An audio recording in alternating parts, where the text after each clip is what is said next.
camera. Autofocus. Hello, autofocus.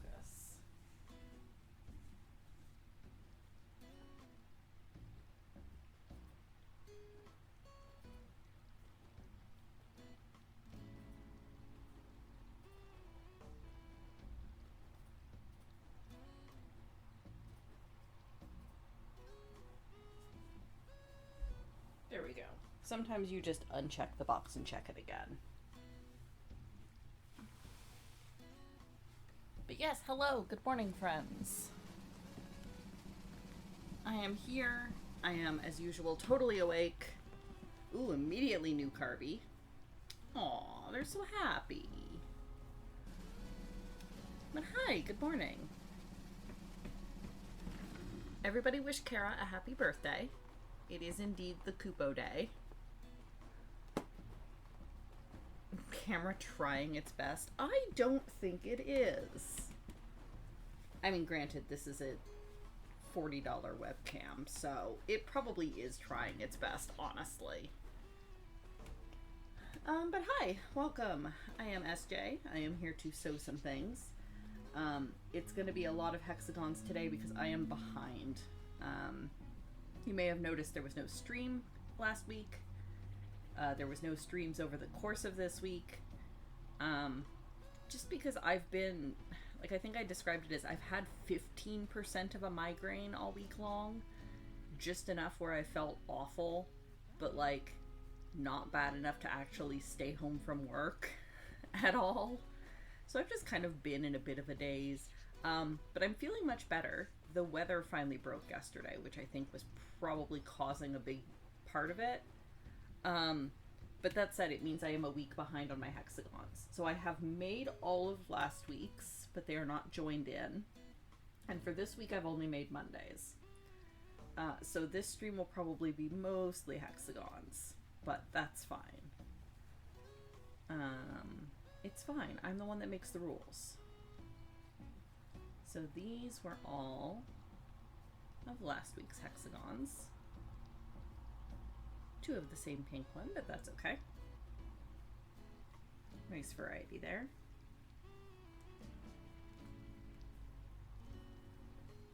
But yeah, hopefully everybody else has had a fairly good week.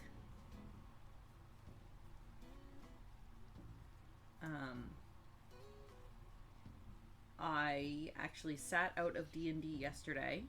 So for the D&D recap, we will have a special guest, Kara, come upstairs and give the recap. That will be at the top of the hour as usual.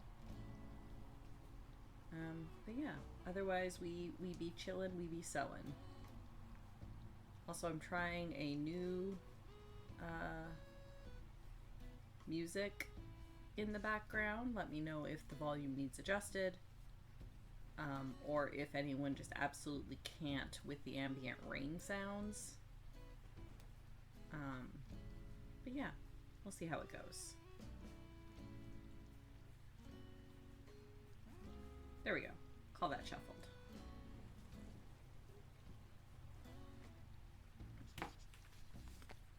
I also had an interesting idea, which maybe I'll do this first. So this is meant to be a hexagon every day. And I'm joining them together in a consistent pattern where I started in the middle and I'm spiraling outwards. So I think what I'm going to do is add buttons to it on each, like the first of the month, technically. So like one here for January 1st, and then spiraling outward till February 1st, wherever that ends up. And then March 1st, and then from now on we'll just put it on the first of the month. So, I don't know where my bag of more interesting buttons is. I'll have to try to find where that's gone. But for now I have some less interesting buttons. But I'm just gonna kind of grab randomly. Can I see my buttons from here? Are they on one of those shelves over there? My craft room is like theoretically organized, but in practice, not always. No, I don't see it right off. The buttons are around somewhere. I kind of looked in some of the more likely places. So let's do this one. Theoretically organized. Exactly. Glint took them? Oh no. In that case, I'll never see them again.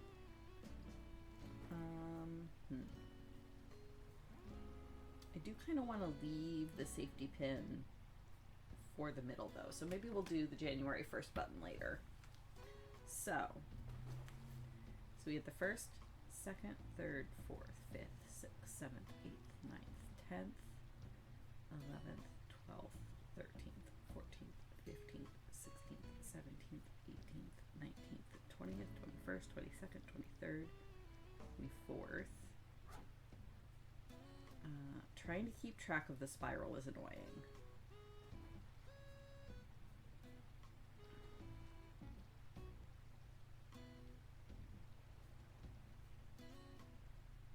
Does it go 25th, 26th, 27th, 28th, 29th, 30th, 31st, 1st. Now, does that work out? So that's February 1st, 2nd, 3rd, 4th, 5th, 6th, 7th, 8th, 9th, 10th, 11th, 12th, 13th, 14th, 15th, 16th, 17th, 18th, 19th, 20th, 21st, 22nd, 23rd, 24th, 25th, 26th, 27th, 28th, 29. And then March 1st, 2nd, 3rd, 4th, 5th.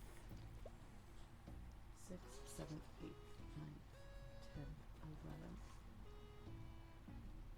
No, that doesn't work out. I missed a spiral. It's January 1st. 2nd, 3rd, 4th, 5th, 6th, 7th. 8th, 9th, 10th, 11th, 12th, 13th, 14th, 16th, 17th, 18th, 19th, 20th. 1st, 22nd, 23rd, 24th, 25th, 26th, 27th, 28th, 29th, 30th, 31st. So yeah, okay. 1st, 2nd, 3rd, 4th, 5th, 6th, 7th, 8th, 13, 14, 15, 16, 17, 18, 19, 20, 21, 22, 23, 24, 26, 27, 28. Oh yeah, 28. It's not a leap year. 1st, 2nd, 3rd, 4th, 5th, 6th. Okay, then yeah, 7th, 8th, 9th, 10th, 11th, 12th, 13th. No, that still doesn't work. Oh wait, maybe it does.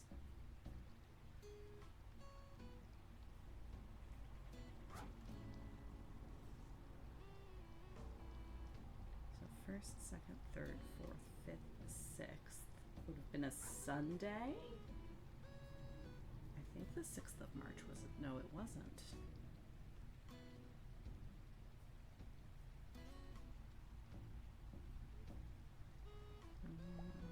Come on, calendar.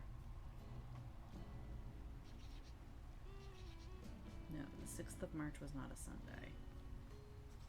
So, what if we went backwards?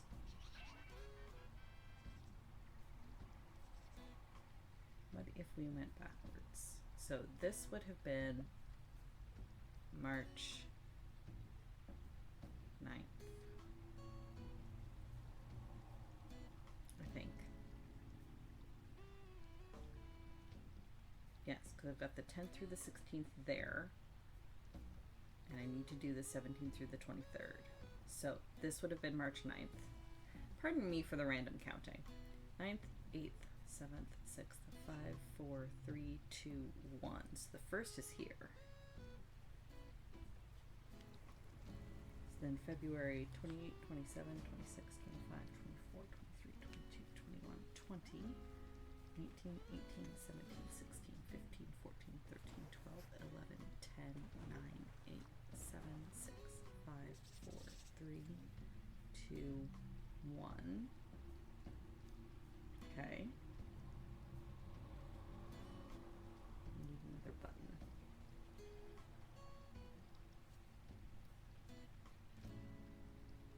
And then 31st,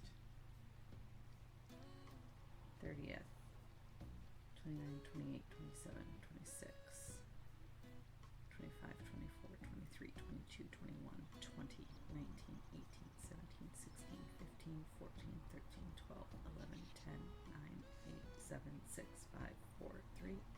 Why doesn't that work? What am I skipping?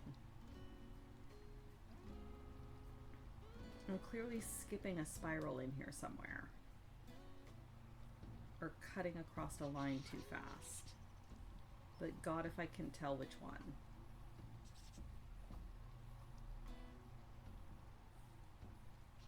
Because I definitely started this on January 1st.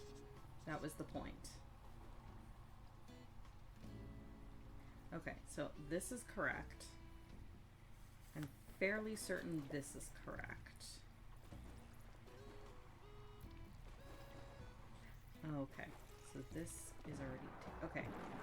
So then 31st, 30th, 29, 28, 27, 26, 25, 24, 23, 22, 21, 20, 19, 18, 17, 16, 15, 14, 13, 12, 11, 10, 9, 8, 7, 6, 5, 4, 3, 2. Okay, so that does work out. Okay, okay. All right, I'm not insane. So button there, button here on the lemons, and button here on this. Ooh, which I can't do until I take the paper out. So we'll have to find a way to mark those. I mean, I suppose I could just use another safety pin. Probably the easiest way to do it.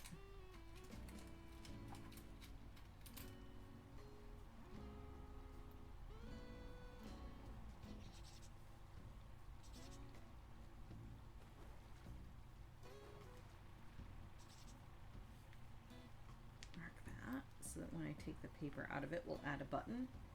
And this one can get a button.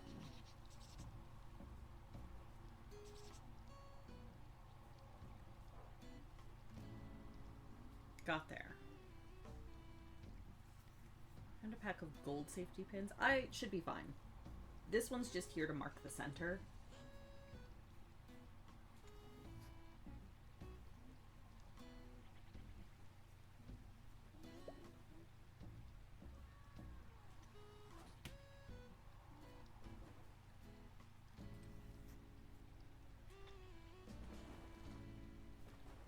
And I'm not going to pick any particular thread color. It'll just be whatever thread I have on hand, which happens to be this one.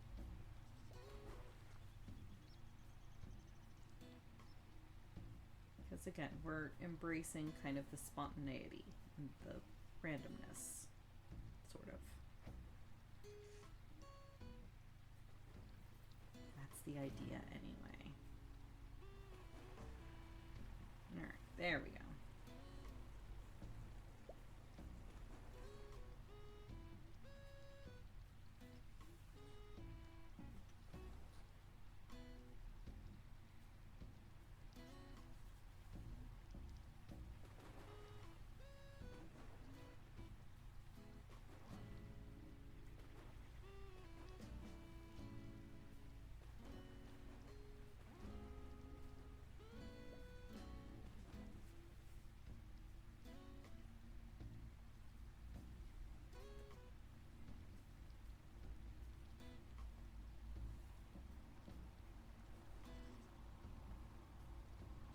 Still haven't clocked a Kuplo duck. He's in there. It's the unicorn ducky.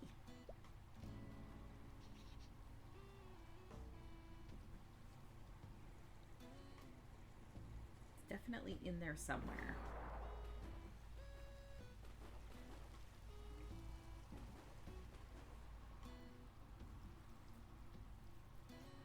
Kuplo Khan sounds terrifying. You take that back right now.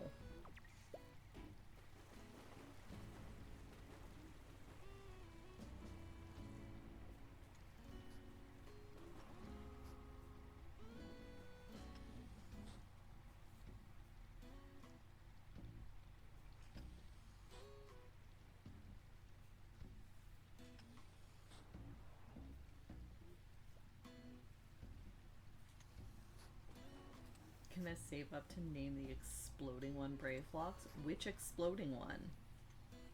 Which exploding one?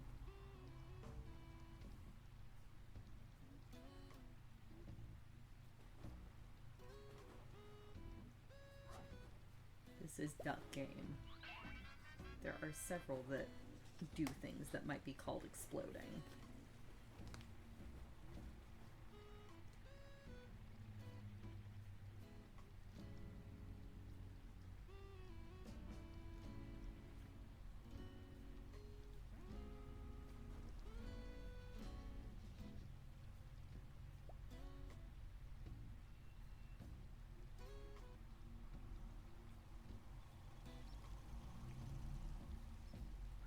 Here we go.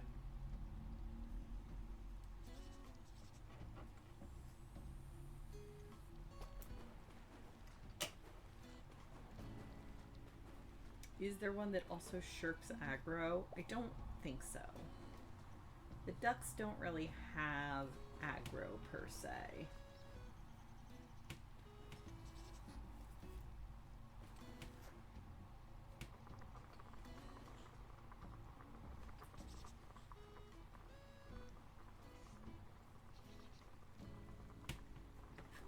There is the fireworks duck. Like, that's the first one that comes to my mind when you say exploding duck, is the fireworks duck. Alright. Now let's join these hexagons in.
Kara, do I need to be encouraging you to do any homework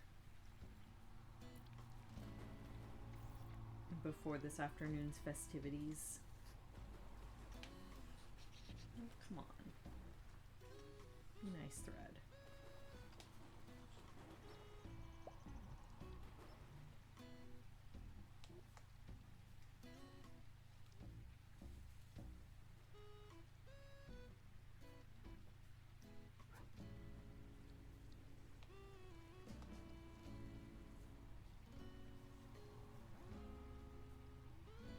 Read your document production stuff for the week. Excellent. But also don't forget, you are required to come up and help with D&D recap in a little while.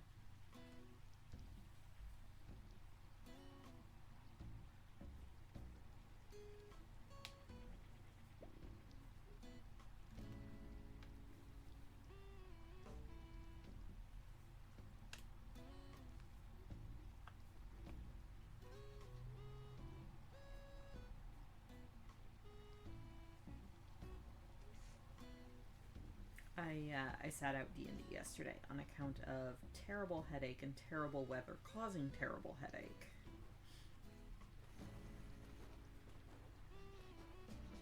So I'll have to get Kara to help me with the recap.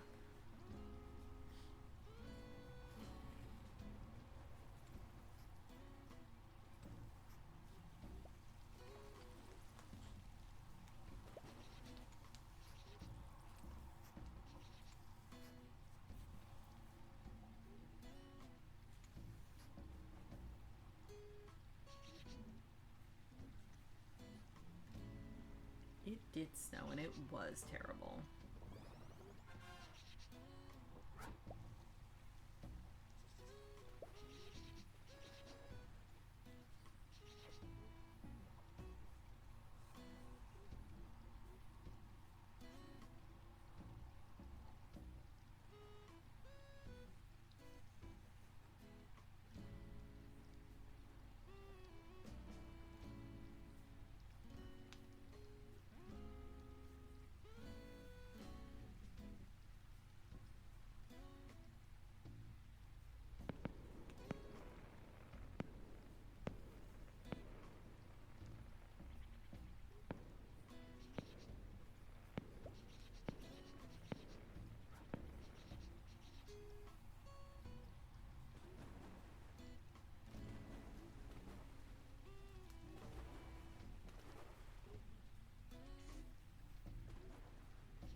I am kind of fascinated by how, with the advent of AutoMod, the bots are getting more creative with our human propensity to want to see English letters in things that are not English letters. So they're getting far more creative with their typefaces.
Oh, excellent. Thank you, Kara.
tacos for Carby. Excellent.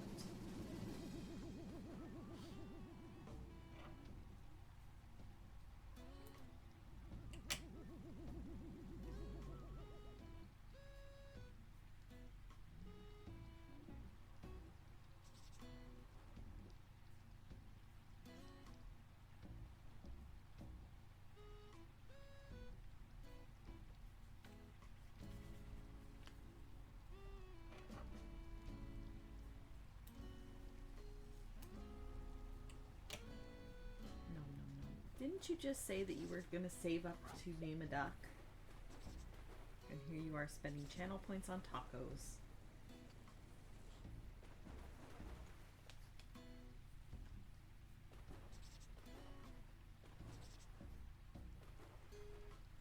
Fighting with replay mod? Ooh. Boo.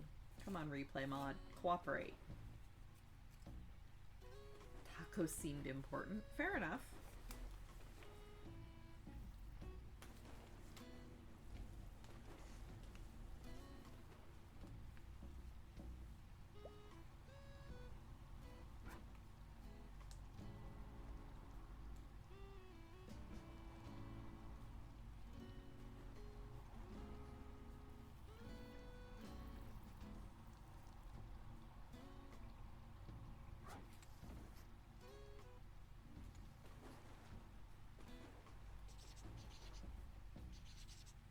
In replay mod's defense, it is being frankenloaded into a mod pack it shouldn't be in. Oof.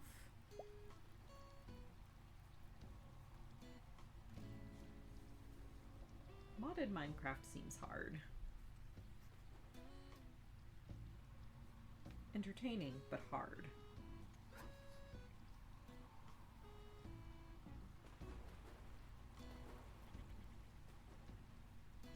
I will just watch other people do it while I sit over here and dig holes.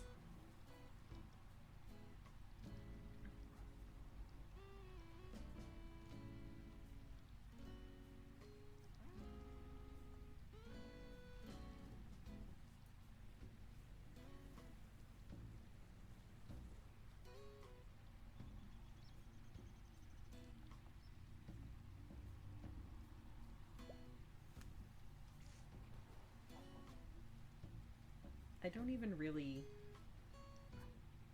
play Minecraft. I have it set to peaceful mode and I just no thoughts head empty punch chunks. Granted, I have plans. I'm working on building stuff. But it's very like all about the vibes. No creepers, head empty.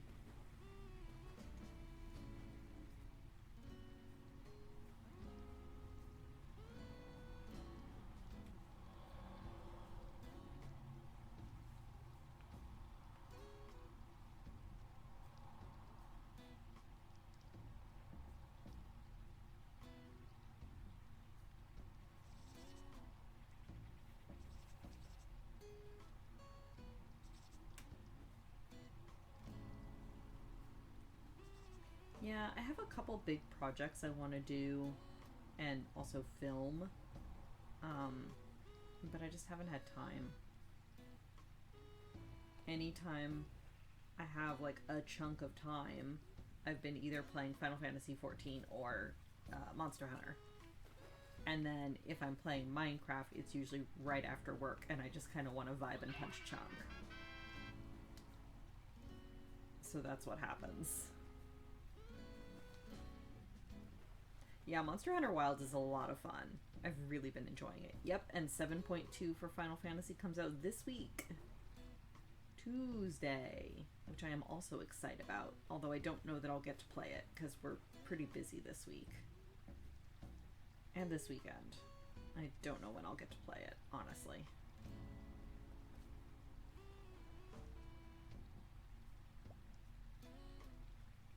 Which kind of sucks, but it is what it is.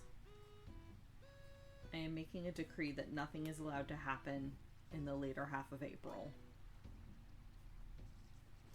I need time to chill, please.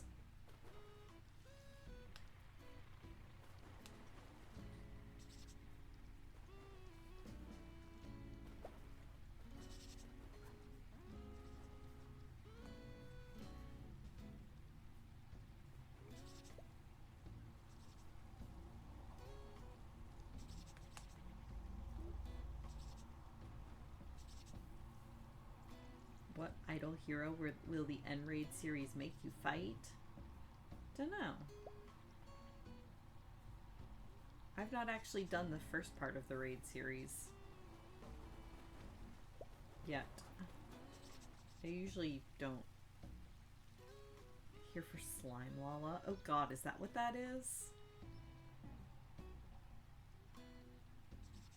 Yeah, I still need to do the first part of the Raid series.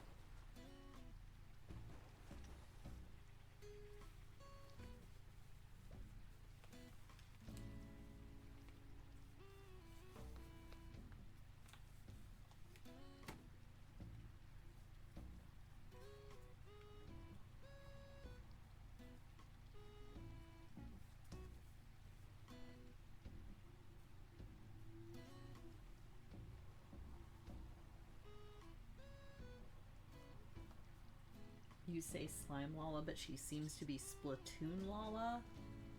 Concerns.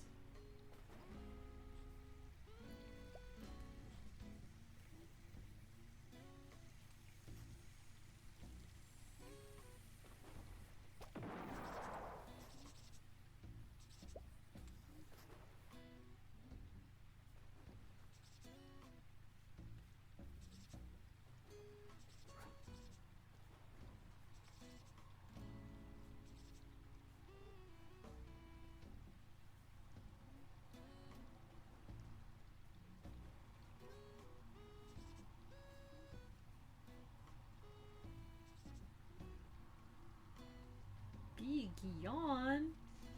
Teef. Good morning, Randus.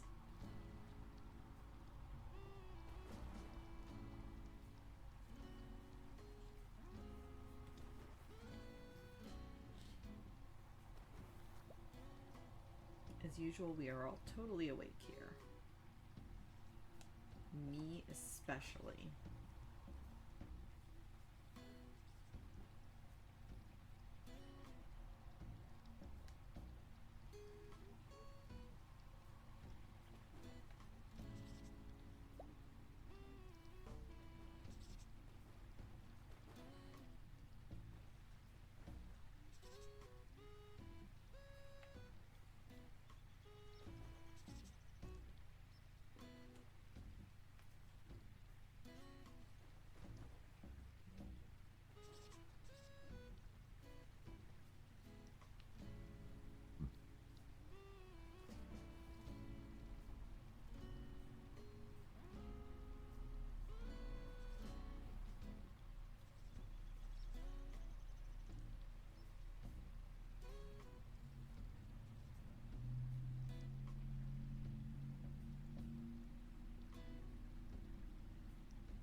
we're still 15 minutes away from the D&D recap.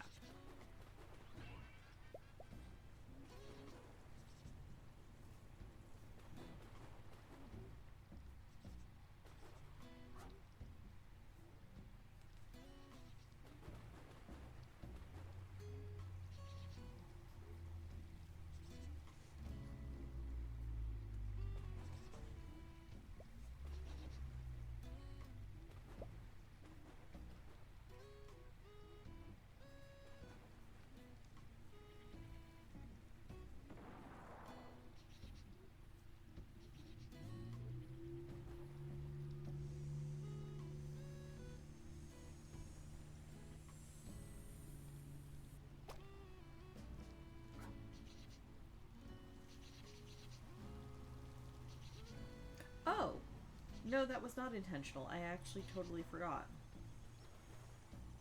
Whoops. Let's fix that.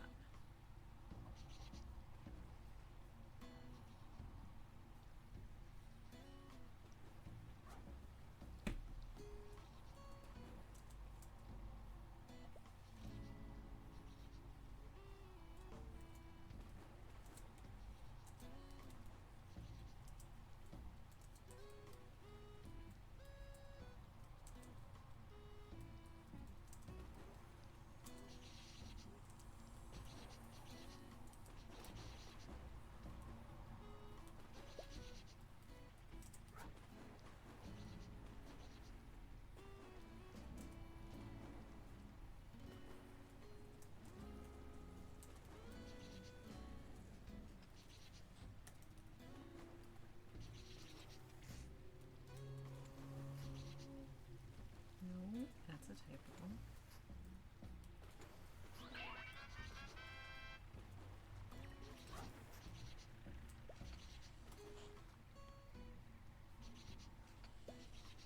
There we go. Perfect. Thank you, Randus. I just totally forgot about that. For whatever reason.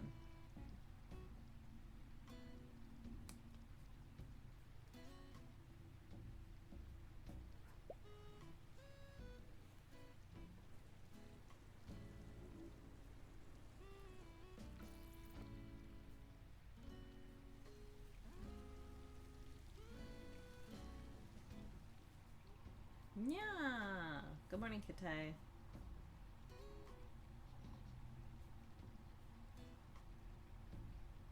It's on theme for the Totally Awake Club. It really is.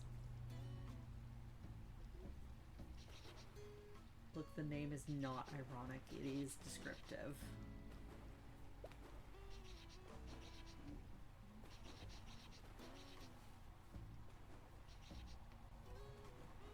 It is also sarcastic, but that's beside the point.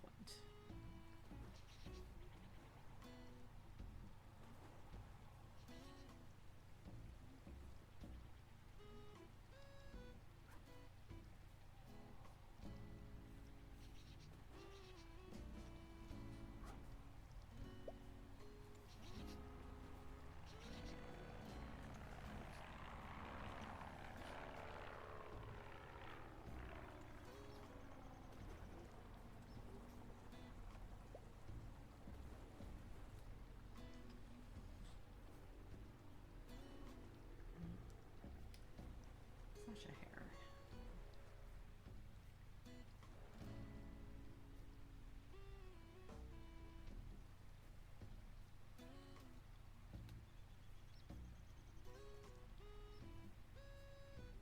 Happy time zone to you too. On this fine Sunday, insert time zone here.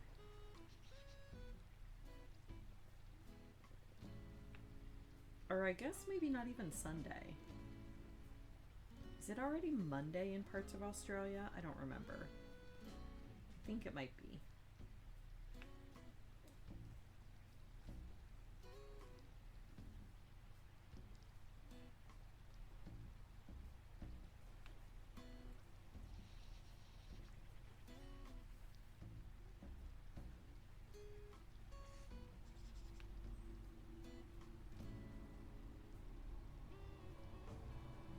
is 3:48 in New Zealand. All right, excellent. It is Monday in New Zealand. Good to know. Thank you, Kite.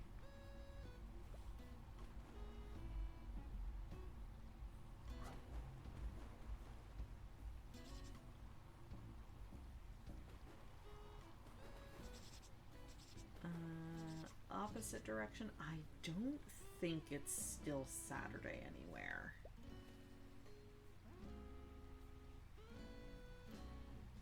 Because I think, I want to say Hawaii is 7 hours behind me. Or 8. But either way, it would be like 2 or 3 in the morning there. And then it would cross the international date line. So I don't think it's still Saturday anywhere, but I could be wrong.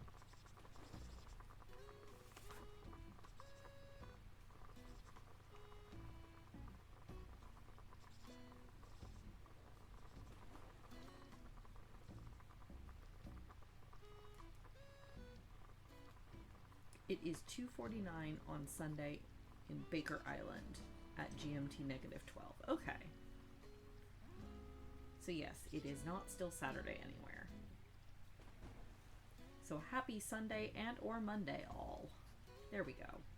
Got it. Nailed it.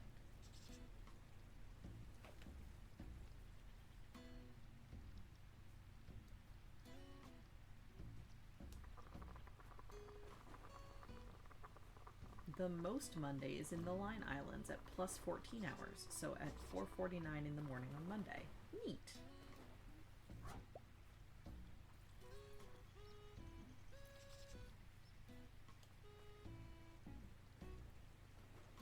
Have I been working on the same quilting project, or do a lot of my quilts have the hexagon patches? Both. So I have currently 3 different quilts going that are all hexagons. So the one that I probably should get back to at some point is this one that's more like actually designed, where it's got these circular flower patches and then it's got star-shaped patches, and those will be layered together into a quilt for my brother and my sister-in-law. So at some point I do need to finish that one. Oops, sorry. But then last year in 2024, because I love hexagons and I have a lot of like scraps and small pieces. So last year I started doing a hexagon every day. So that's what this is. So this is 365 1-inch hexagons that I did through all of 2024. And you can see here, we've actually started quilting it. So I've been doing that on stream for the past few weeks, where I'm actually doing the quilting on it. And this will just be a wall hanging, because it's not actually super big. It's a decent lap quilt size, but it's not like huge. So I'm planning to display it as a wall hanging. And I wanted to keep this one as just, well, technically it's 366 because last year was a leap year. But I wanted to keep it just the 366 so that I could point at it and be like, yes, this is what a year of quilting looks like. This was exactly a year. But I had so much fun and I liked that idea so much that I started again this year. Oh God, where'd the needle go? There it is. Okay. Pick up by the needle. So I started again this year, and this is January, February, March so far for 2025. And this one will be more than a year. This one I'm going to keep going. It's still 1 hexagon every day, but I'm going to keep going to make it into like a decent sized full blanket that can be used like as a proper full quilt. So that'll take me a couple years. But yeah, I really like hexagons. They're just extremely satisfying. And I really like the chaotic scrap quilt nature that's coming out of this. So I've been very much enjoying it.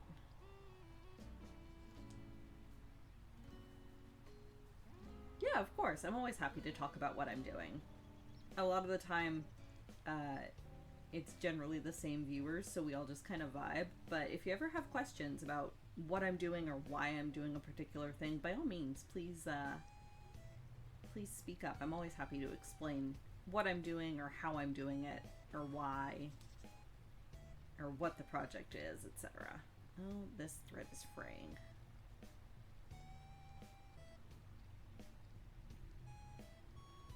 Come on, thread. Ooh, that's bad. That thread is fraying super bad. Come on, just one or two more stitches.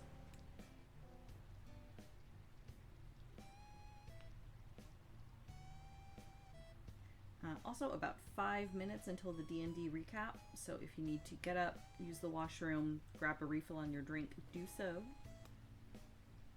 Kara will be joining me to help go over the recap since I was sat out of yesterday's session, so she should be coming up in a couple minutes too.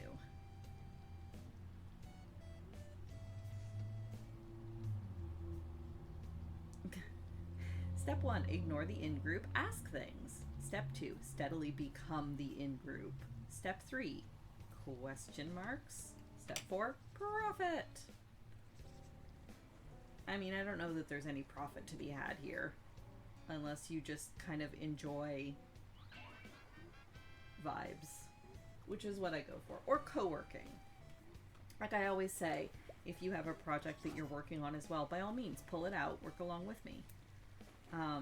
I started streaming specifically so that I would have time every week where I knew that I was just working on stuff. And I'm always happy when people say that they've made my streams that time for themselves too.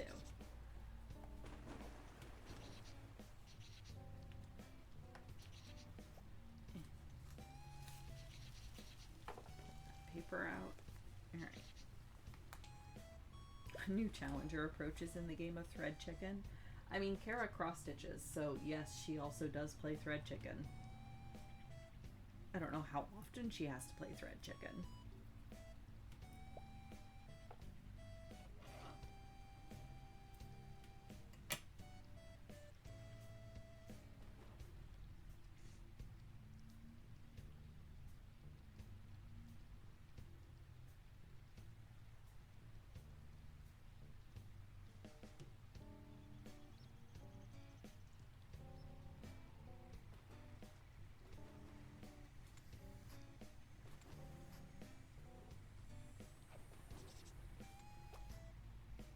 One of the other reasons I like doing hexagon quilts is they're very no thoughts head empty. Like, I don't have to pay attention, especially for this one, with this being the scrap quilt. I don't have to pay attention to a particular pattern. So it's a little bit easier to do while streaming. Because I don't have to, like, focus on, okay, what comes next, like I do with some of my crochet patterns.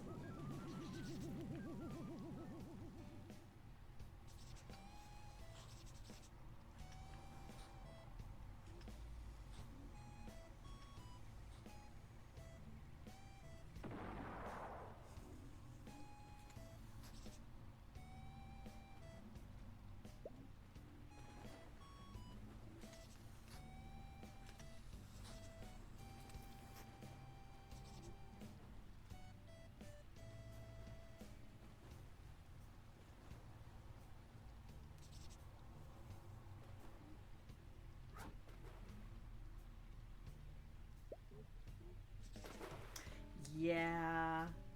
Can't tell you how many times I'm working on a crochet project and start just mindlessly working on it and then realize I should have changed it up half a row ago. Yep. Yeah, same. I can usually, like, watch TV while I'm crocheting because I'll have, like, my pattern up on my laptop screen in front of me or whatever. But it's a little bit harder if I'm streaming, because then I'll get distracted and just not pay attention as much as I should.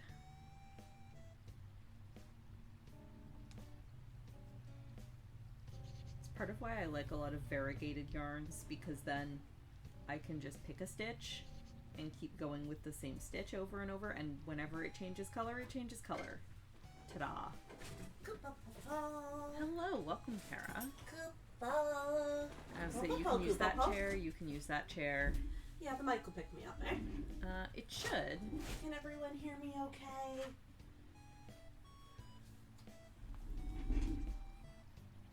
Dobby says hello. I do not have chat up on that monitor. Yeah, that's what I was gonna. If anything, I'll just rotate it a bit. There we go. Randus and Kate say they can hear the Kupo.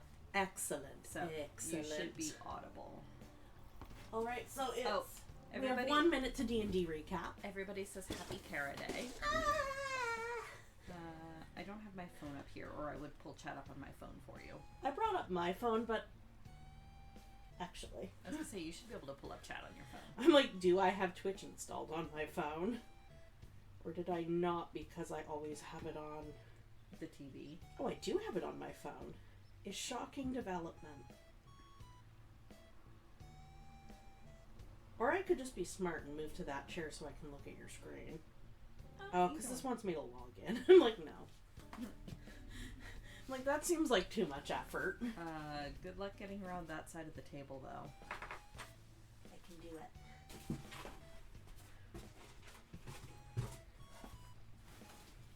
What coffee to have? Ooh, there are options? Ooh, what coffees? What are coffee options? I don't know. Please be careful. My sewing machine is delicate. And that's why I normally don't go near it. I'm a small disaster.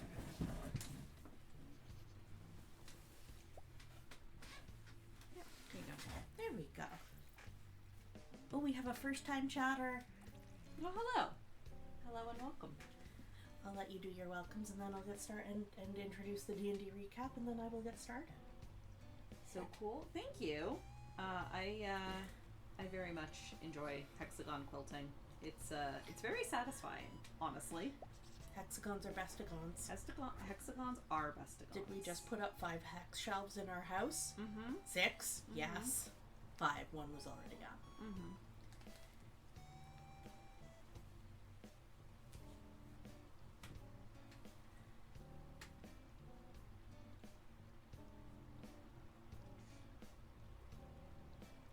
I am a small disaster, Randus. I'm glad you know this. Glint is just me, but with more freedom to do dumb shit. Kara is also just me, with more freedom to do more dumb shit in FF14. Uh-huh. I forget, what's the swearing threshold on your stream? I mean, some is fine, but try not to F-bomb overdo it? Yeah. Try not to F-bomb it? Direct quoting is okay? Yeah. Hexagons are an excellent scrap buster. Honestly, it really depends on if you're planning to hand stitch or if you're planning to machine stitch, because Y seams like this are a pain in the ass to do on your machine. But you can always do half hexagons, because then you can do half hexagons in strips and then just sew the long seams together in strips. I'm probably not explaining that very well. It is definitely doable on a machine. Whole hexagons like this are a little bit more difficult, which is why I choose to hand stitch them. Yeah. I also just find hand stitching very relaxing. Yeah. I would also think larger hexagons would be easier on a machine. Oh, yeah. Because then you have more fabric to work with. Longer lines and theoretically fewer hexes to stitch together. Yes, absolutely. So that makes a difference. But yeah, they are a fantastic way to bust your stash. That's exactly what this is. What's the measurement from end to end on yours? 2 inches? On the cross? So, yeah. So each of the sides is 1 inch, which means that across the longest point, it's rough, almost 2 inches. Yeah. Not quite. Accounting for the seam allowance? Well, yeah, the seam allowance and the, God, I'm looking for... It's not a rhombus. Anyway, taking into account the side and then the short diagonals. Yes. Comes to about 2 inches. Okay. So, So, as I was saying, I sat out of D&D yesterday on account of a headache. So, Kara is here to do the recap for me. I was actually there. For once, we were not both sick at the same time. Well, and you were caught up on schoolwork. I was caught up on schoolwork, and I was feeling really energetic, and we made really good progress on our housekeeping the night before, so I felt good to do that. Okay, so this week on D&D, as some of you may know, Randus is a kind and generous DM, wonderful DM, most of the time, who gives us presents for our in-character presents for our player birthdays. And he takes in our input on what we'd like for that. And we don't have any permanent characters who have proficiency with thieves' tools and lockpicking, and Glint is, by history, an adventurer and an explorer, and she likes to get into things, so it seems really weird to me that she doesn't pick locks at this time, so I requested proficiency with thieves' tools as my birthday present. And Randus has delivered it thus. So, from what I understand, the previous session I had sat that one out due to headaches. We wrapped up all our stuff in Wave Echo Cave and did all our after with that and got back to Phandalin and kind of settled in for it, and we're like, we will do our chores next session. In the morning. Mm-hmm. So yesterday we start with Glint is dreaming. What is Glint dreaming about? Randus asks me. Glint is dreaming about exploring a ruin made of shining stone with incredible trinkets and knickknacks everywhere for her to look at. And in the midst of this dream, who should appear but her patron, Bale, the fairy dragon, whom I will remind everyone Glint is convinced is really, really huge, and just appears to her as a tiny dragon in her dreams. But Bale is a fairy dragon. And Bale comes up with all the energy that Glint also has, going, Glint, Glint, Glint, Glint, Glint, Glint, Glint, Glint, Glint. I have an idea. Bale is Balethor, Glint's patron as an Archfey warlock.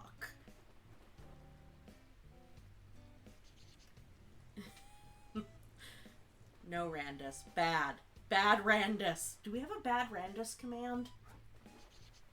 I don't know. I know we have a Randus command that's just don't worry about it.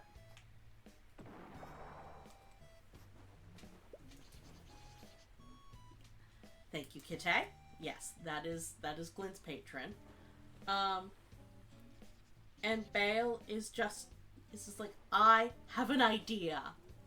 You pause for dramatic effect, and Glint is like, yes, me, pointing at herself, goes, you go and collect a full set of dragon fangs for me. And Glint is like, that seems hard. What Bale wants is a fang from every type of dragon. Above table, 5 different dragons will suffice. At table, Glint is like, I will do my best and how.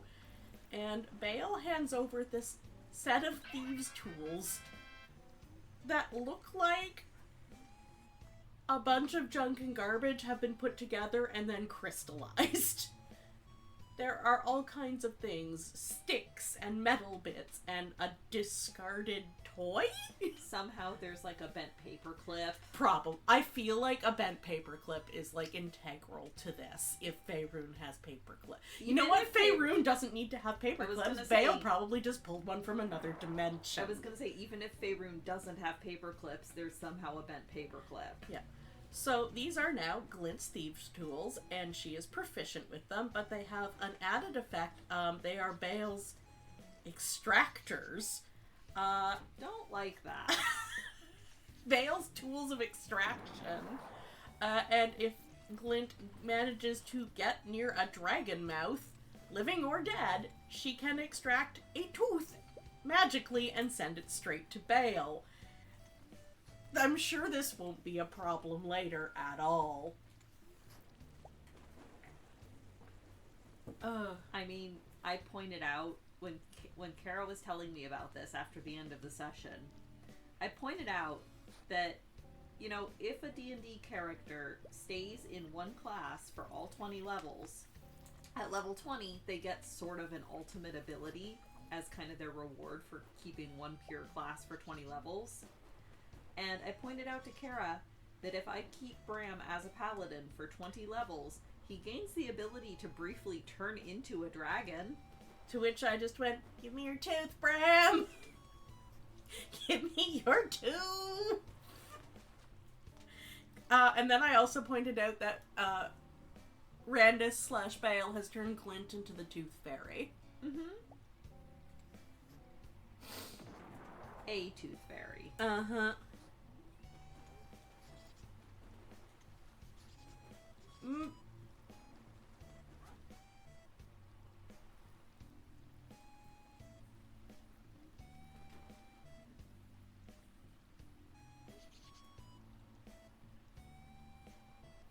Pardon the pause, Kara's just reading chat. Yeah. Oh.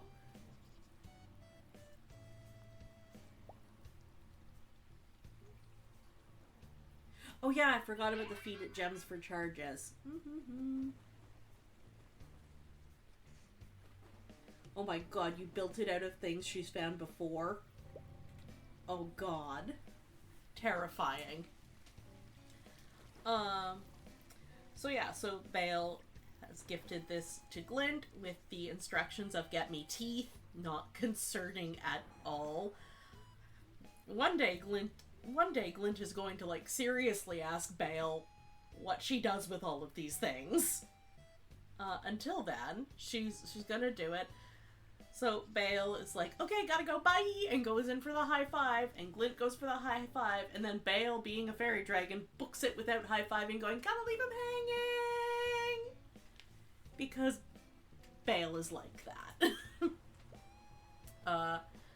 So that's Glint's morning. Meanwhile, Lash and... Yeah, right? I have such a little shit for a patron. It's amazing. I could not have picked better.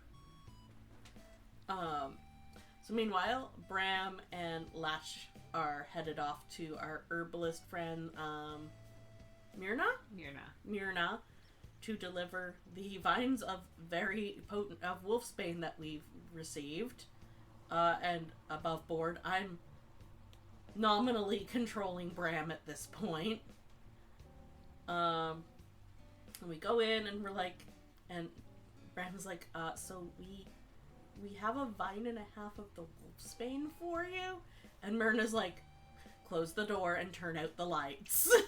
Yep. Because this variety of wolfsbane will immediately die in light. And, you know, we give it to her for processing. And she rolls real well and wastes none of it. So we have everything we need for on her end for the potions to cure the were-rats in our party. And the ones not in our party anymore. And the ones who have not. Yeah! Because it's Phalar, Light, and Merrick. Dang, only one person present, and Merrick's in town. Above table, I didn't quite catch or remember if that means that the potion is about to be finished or if there are other components we need to acquire. Someone said something about a blessing. Yeah. And if it's currently being brewed by Myrna or if the stuff is in our possession. I really hope it's in our possession because of what happened at the end of the session, but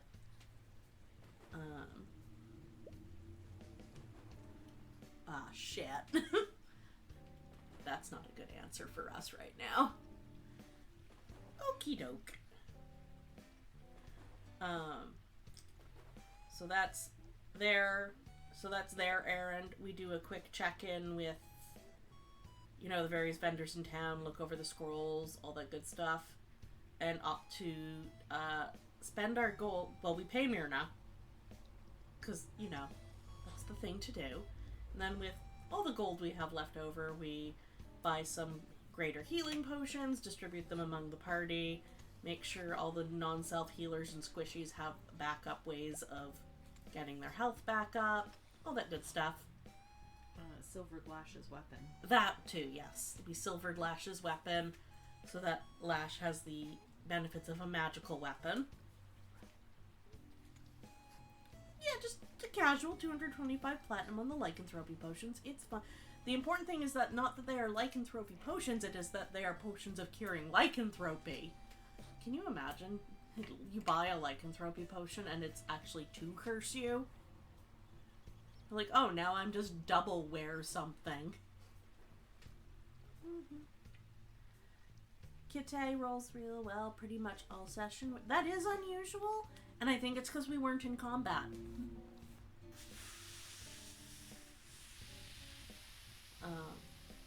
And with that, we all kind of... You know what? True. I mean, one of our tabaxi is a were-rat, so that's just strange. Do you try to catch yourself, Light? Anyway, so we wrap up our chores.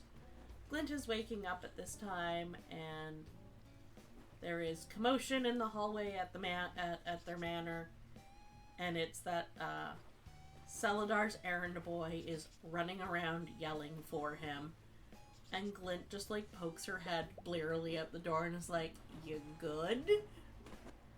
And this kid is just like, well, I found a messenger to send, and I'm trying to find Celadar so I can like do the message. And Glint actually rolls real well on her insight and is like, Celadar is just remaining 3 rooms ahead of this boy because he is loud and is doing his morning routine. So Glint is like, you go sit in the dining room and I will get you Celadar. You need, just go chill. And Glint does in fact go find Celadar, who is talking with Merrick about what do next full moon do not want to scare... Is it prisoners? Prisoners? Yes, we have prisoners. Prisoners with were-rat Merrick. And Glint's like, actually about that. We should be good because we found more wolfsbane. It is late morning, probably, because I don't see Bram and the others here, which means they have gone to do chores, which means that wolfsbane is probably already with Myrna. We're good. Also, your boy is looking for you and he's making a commotion. I told him to go sit still in the dining room, but he will probably explode in about 2 minutes. And Celadar is just like, he knows what I do every I have the same routine. Damn it. He goes to deal with that. We all Glint decides to go topside. Glint briefly contemplates making breakfast for everyone and then realizes that would be work and she's not up to that at this point in the day. And heads to topside to see if she can find everyone, and she does at the tavern, and everyone joins at the inn rather, and everyone gets together for breakfast, which turns out to be an extremely...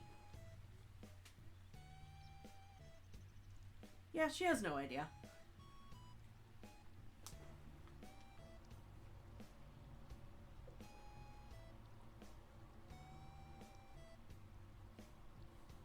She doesn't... Yeah, she has no idea where anyone is, but she's like, I can make some educated guesses. Uneducated guesses. She's not smart. All her points are in wisdom and charisma. And so we are... Like, the food, the porridge that has been brought out is so bland that Glint actually fears for a minute that the chef has been killed and replaced and someone is out to get them. But no, it turns out that it's just that with Sparkbringer out to the west, there has been a huge reduction in the amount of goods that can make it to Phandalin, such as spices and other delicious things. So that's why everything's a little bland today. And with that, we start making our way out towards the Tower of Storms to deal with Sparkbringer, who is a blue dragon who would like to eat us very specifically.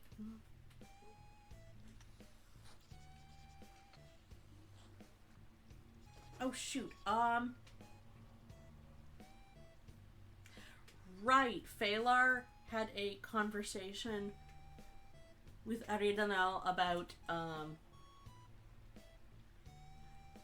dimension hopping, basically. I didn't catch all the nuance of that one, but they had a conversation about how Aridanel and Teetgarn just kind of switch places between here and Ravnica from time to time. Aridanel seems to have more control, actually seems to have some control over it, and just kind of books it when she doesn't feel like being there.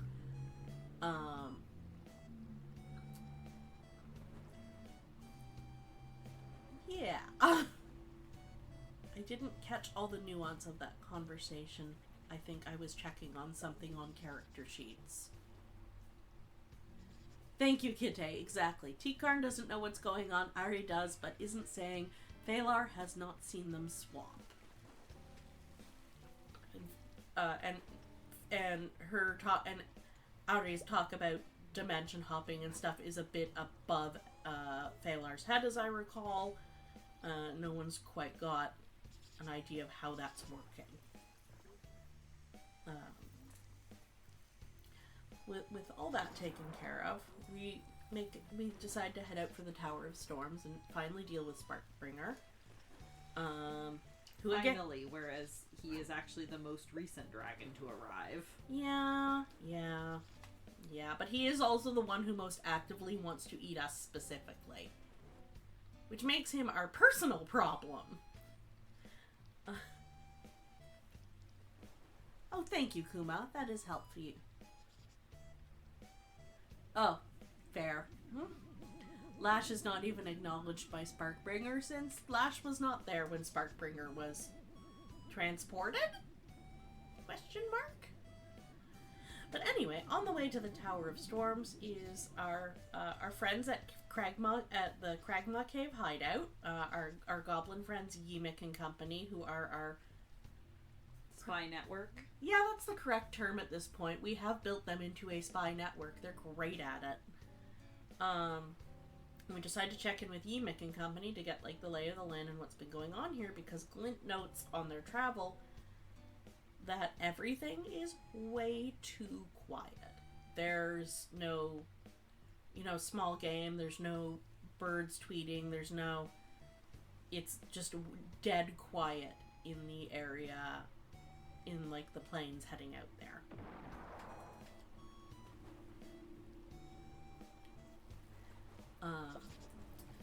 So we get to Ymik's cave, to the Cragmaw Goblin's cave, and Glint is, of course, greeting every goblin by name because that's what she's like. We get into talk to Ymik and find out what's going on. Ymik is struggling with his artificial arm, by the way. There's some swearing and him trying... It's like a very Edward Elric moment of him trying to, like, clunk his artificial arm back into place and get it... Baby. Yeah, it was... swearing under his breath and like, stupid thing, clunk. Okay, there we go. So we're checking in with Ymik, who's like, we're a little bit antsy without any direct orders right now, because it's been a bit since we've asked them to check out anything specifically. And they're also, they confirm that the issue for food in the area is becoming more than just trade route problems. It's also that we find out that Cryovane and Sparkbringer had a tussle nearby. And that's driven out a lot of the local game and wildlife.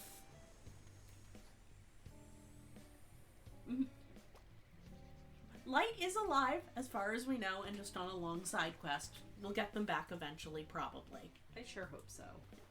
We have to cure them of were-radism at least. Yes. So, the result of this tussle was, to quote Yemek, who thinks very hard about his words for a minute, and Glint is speaking with him in Goblin because she speaks Goblin, and, she presumes it is easier for the goblins to relay information in their own native language. Yemek says that Cryophane, quote, made Sparkbringer her bitch. And Sparkbringer has now been sticking to the coast and not poking his head inland at all.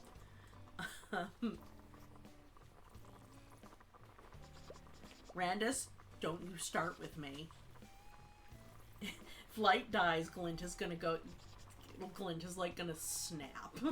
I mean, I think it's more of a... Are they... I mean, we know they're not undead, but... I'm still here for, in fact, Light is possessed by a strange void fungus. Concerns. So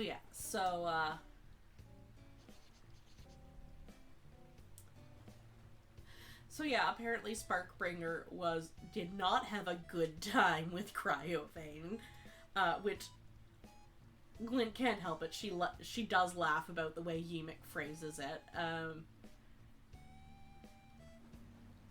And now but now she starts getting more information. Actually, I think it's at this point another scout goblin comes running in. Another scout goblin comes running in, who has information that people cloaked in black and wearing masks are headed kind of towards the Tower of Storms, or like they're in our area. And with a little bit of questioning and a little bit of drawing work on Glint's part, we determine that it's dragon cult people because they are the dragon cult masks, but the masks have the additions of the marks of Talos on them. I hate this so much. So that's a fun additional problem for us. I have so many concerns. I have a million concerns. Glint is just like, don't like that at all. And this is when we also learn that the kobold Dripping Fang was spotted heading towards Venom Fang, the Green Dragon's lair at the logging camp, accompanied by now our nice little goblin who saw them. This is yet a different goblin, has to do some interesting pantomime because the goblin has never seen these kind of people before. The goblin pulls her mouth real wide and really bulbous, and squats down so her knees are really close to the floor and does a little hop.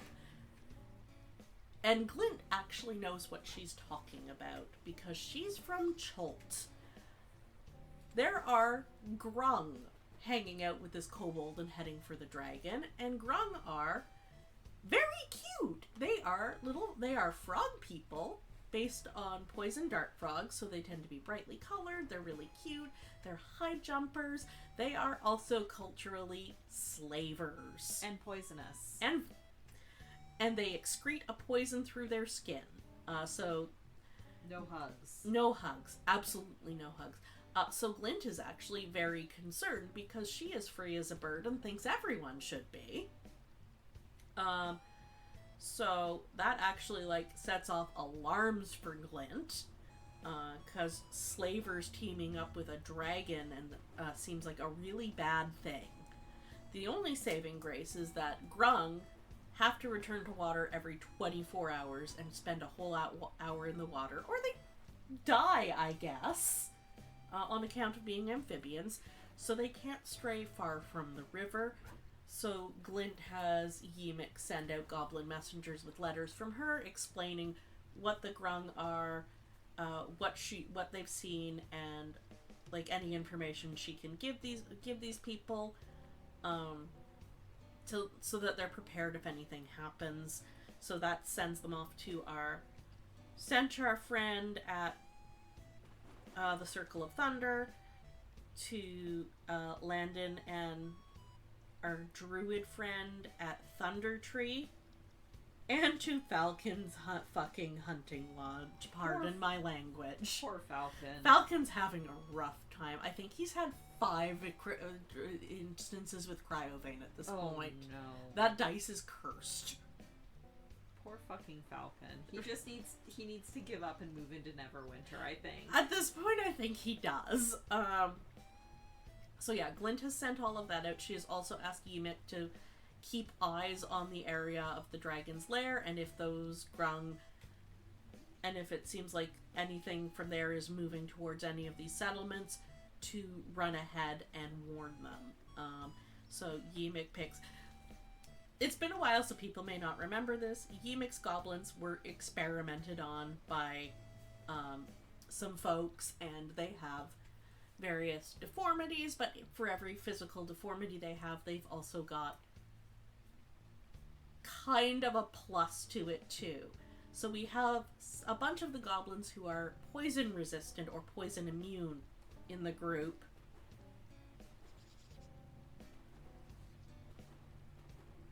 Oh god, yeah. That was rough. Poor Falcon.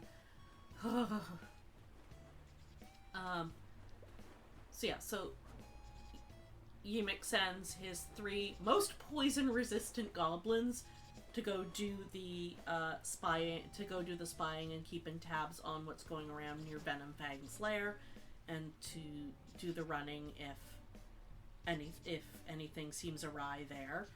Glint has told them that under no circumstances are they to themselves get near the dragon. Not after Ymik lost his arm. A dragon is too much for our little goblins. We're not doing that to them.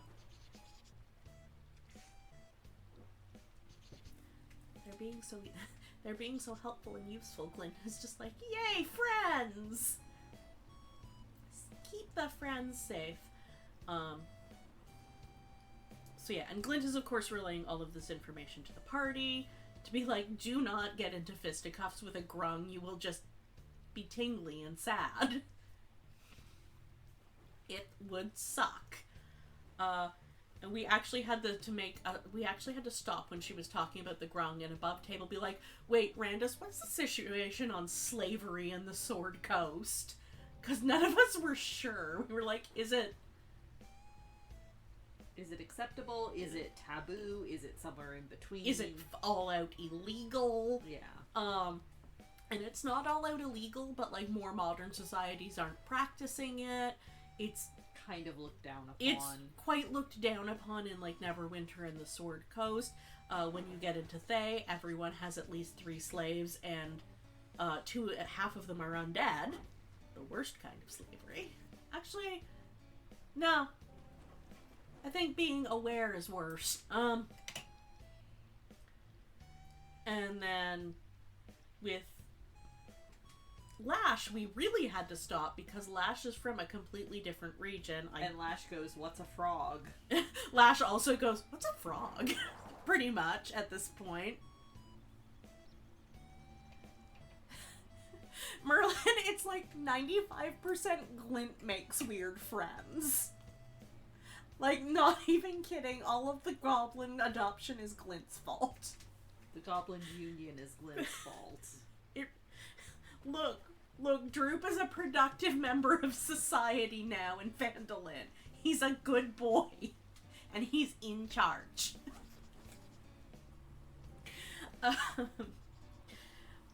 So, fortunately, Kitay is a research wizard and really... I'm actually just gonna pop off for a minute. I need to run to the bathroom. Please continue. Yeah. Kitay is a research wizard and managed to quickly find some info on Lash despite Lash's specific people not being well covered. The region that Lash is from does often practice slavery. However, Kitay's people Oh, 0 official content in 5th edition. Yeah, as Kite says, oddly, the Badeen's outlook on the topic is well known, Lash being one of the Badeen, and it is that slavery is worse than death, slavers are horrible, kill slavers, and adopt freed slaves. Which is a very healthy outlook. We love Lash. However, right now our focus is the dragon, and it is Lash's and above table Kite is like Lash's priorities the dragon right now, but if we meet the slavers, they die. And so at this point we check in. We've gotten all this sorted out. We've figured out what's going on in the area, because a lot more is happening here than we expected. We've got eyes on it. We've done the prep. Everyone is being sent to be useful and helpful. We're going, and we decide to push on.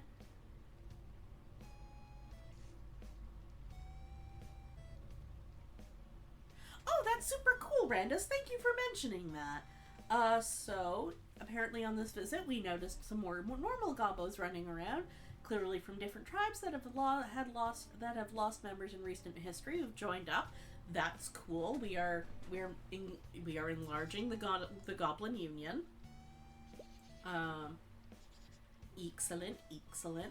But at this point, we're about 2 hours from the inn that is on the way to the Tower of Storms. It's kind of at the crossroads between several of the the trade routes between like Neverwinter and Leon something and Phandalin. It's like at a crossroads for them. And we decided to push on, even though we've done 8 hours travel today.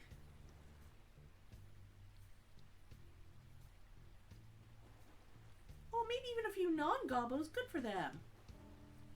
Okay, yeah, Leylon. Thank you.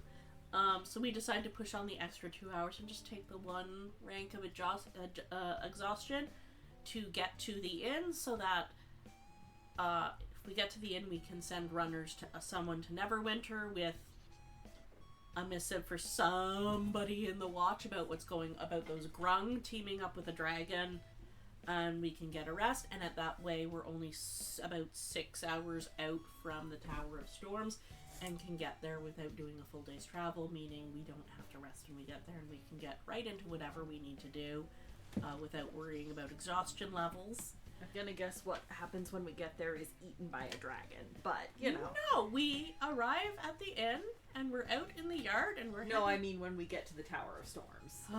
Yeah, dragon will attempt to eat us. And we get to the inn, and we're walking up to it, and the sending stone in Phalar's pocket gets warm, and suddenly he hears in his head Celadar's panicked errand boy going, oh god, she's here, oh god! And then Randus goes, and that's where we'll pick up next time. So Cryovane is attacking Phandalin, and I swear to God, if our anti-wear rat potions are destroyed, I'm gonna flip a table. It is a great chance to get some dragon teeth.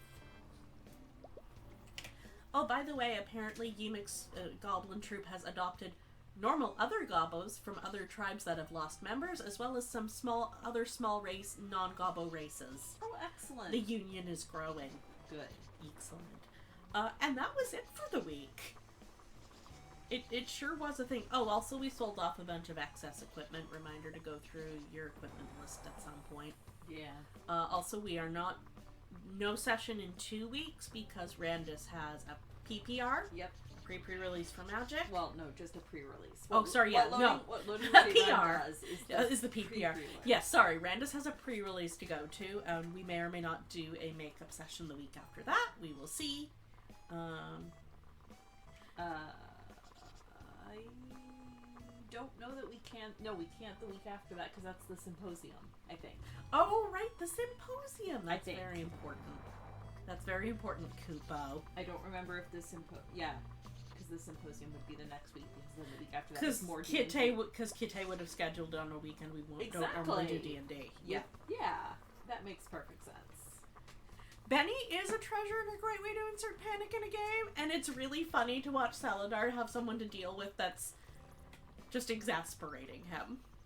Because I think Celadar is too stiff and needs to unwind. Now, what would be really funny, and I know this isn't the case because Randus is already spoiled that he's been calculating dragon damage, but what would be really funny is because Benny is so excitable, if he grabbed the sending stone and was like, oh god, she's here, when literally she was just like flying by a mile in the sky and like not stopping. That would be so funny.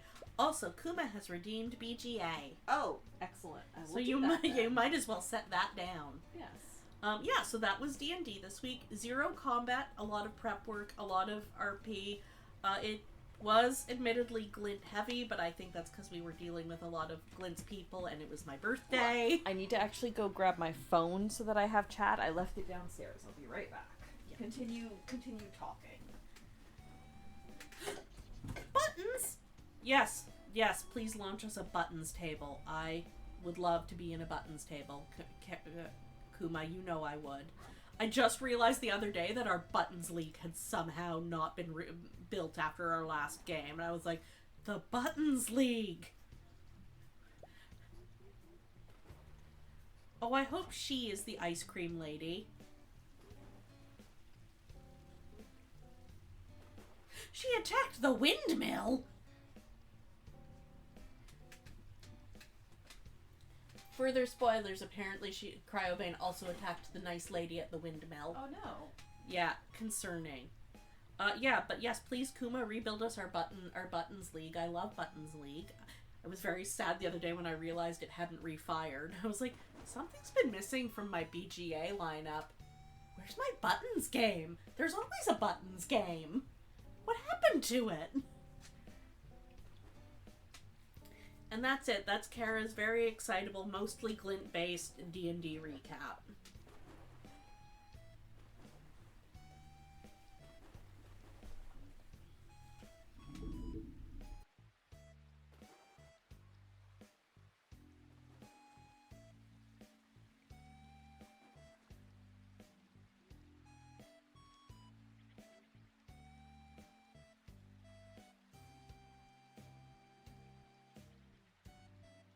All right.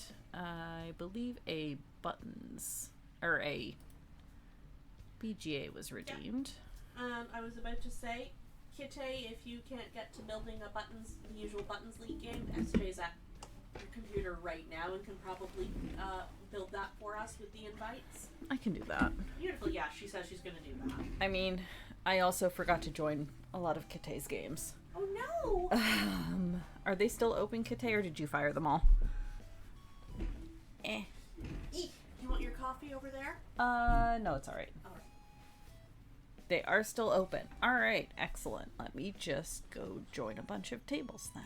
Also, if any of you saw The SJ grabbing... microphone is over here now. They probably can't hear you as well. Also, if anyone saw some of the yummy treats SJ was nibbling off the plate, a Persian cafe and bakery opened just under my work. So we have these extremely cute... There is no camera at the moment. They have tons of cookies, and they made some extremely cute, extremely delicious ones out of like chickpea flour that taste a lot like peanut butter. And I think we're kind of in love with them. They're very good. They're very good. Okay, I go to do homework reading now. Go do homework reading.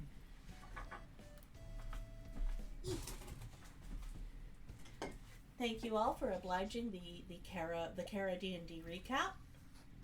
Have a good day. I go to enjoy my birthday now. But yes, crafts will resume. Crafts will resume once I am finished with boards.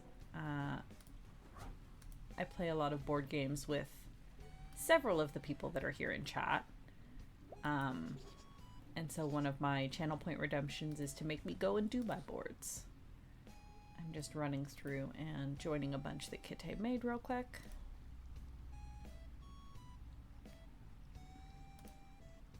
Oh, you don't have to say bye to Kara. She'll be back in chat very soon. That.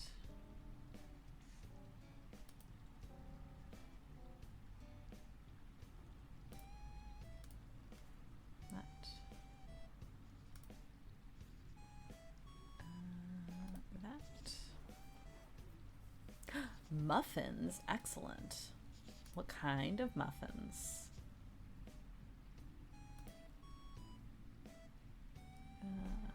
That.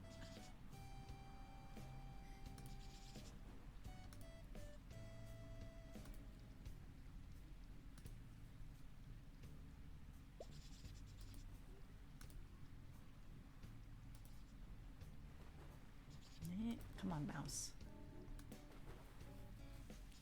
Orange cranberry, excellent. Shouldn't she be not looking at chat if she's doing homework? True, but we actually have a Twitch app for our television, so usually the way that she'll do it is she'll have stream and chat up on the TV, and then she'll be reading her textbooks or whatever off of her laptop. So she can do both. Not saying that it's efficient or that she should do both, but she can.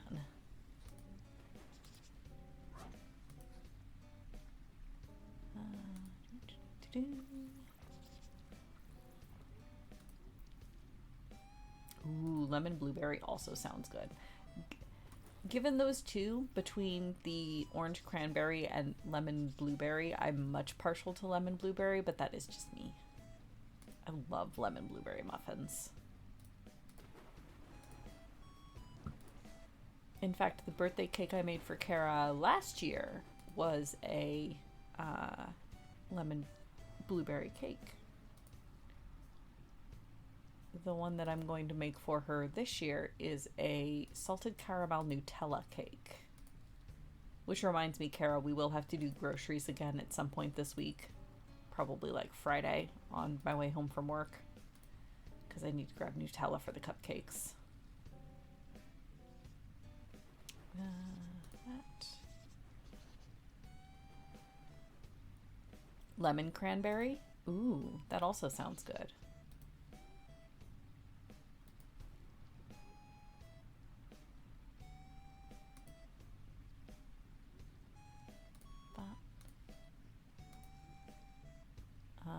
Let's do cribbage table, like 4 between me and Kite.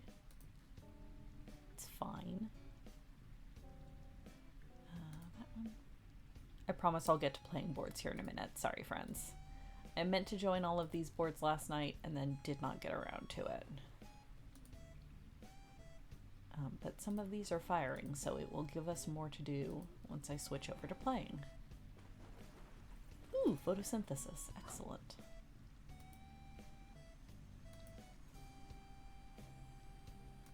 Kara and I actually have a physical copy of photosynthesis that we've had for years and years and years. I bought it when it first came out because I thought it was cool looking, and then we've never gotten around to playing it. But we do have it. We are at some number of nested distractions. It's true. Oh yeah, we do have to get soup stuff as well.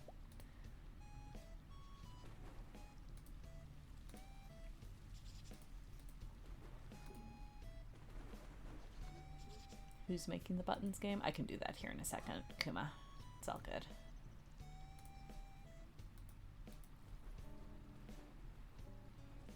Nope, I don't want that one.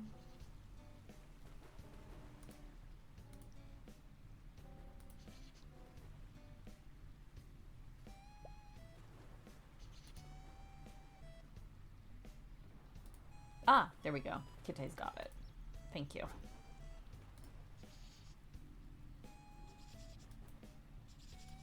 Kite beat me to it.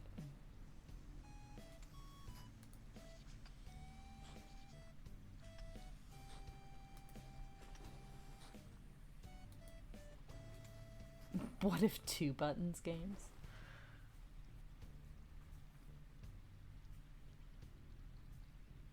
Distractions aren't nested, they are everywhere, always. Fair.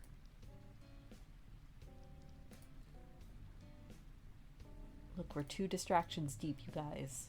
We've got to go deeper.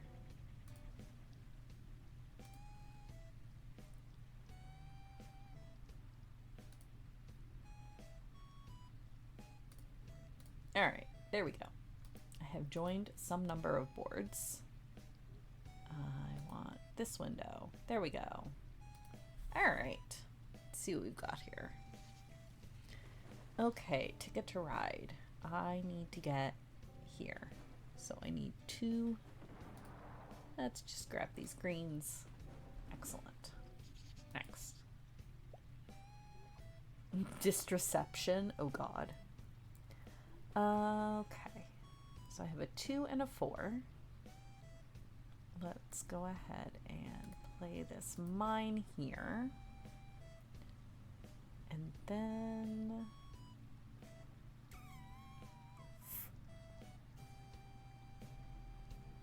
yeah, let's go ahead and play that as well.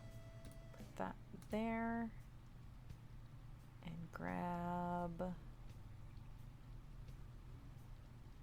that guy. Okay, perfect.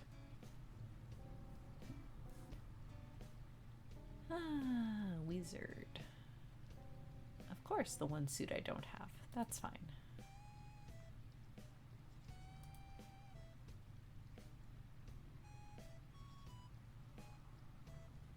Gonna make a meat sauce to go with your next few meals. Should probably start on that if you want lunch in an hour or so. Yeah, that sounds about right. Meat sauce. Love a good meat sauce. Let's see. Oh, I've got 3 heat in my engine. Let's do that. Actually, let's do that. Save my cooldown cards for when I actually have heat in my hand. Alright, next.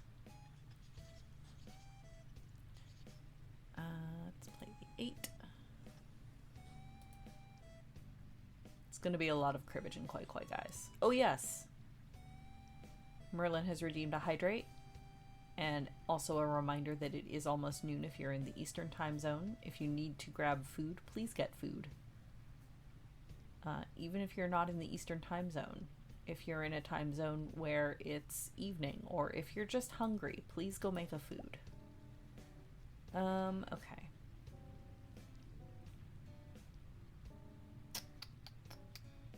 Oh, actually, that works. Put those there. All right. All right, we're getting somewhere. Next. And a stretch. Excellent. Everybody stretch and hydrate. Thank you very much, friends. Ooh, chicken, sausage, and ground beef. That actually sounds delicious. I love when you put ground chicken in things.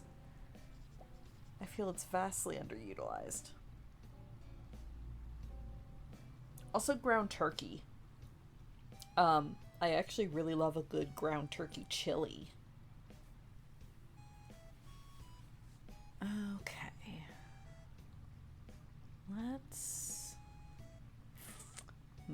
Let's go with this for now.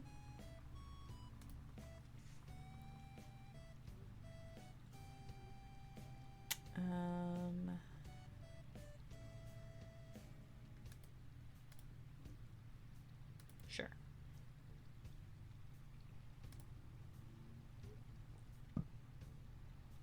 Okay. Don't need any of those. Ooh, that works. Put that there. Excellent.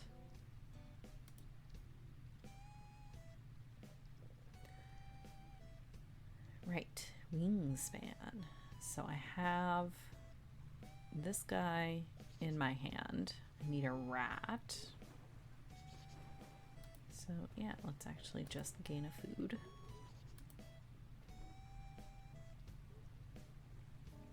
All right, confirm.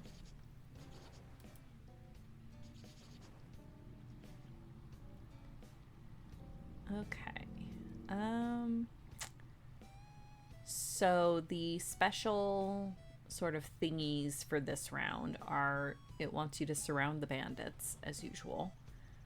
But this time you get extra points for all the rocks being covered, and extra points if you manage to not cover any of the trees, which is going to be slightly tricky. So let's rotate and put that there.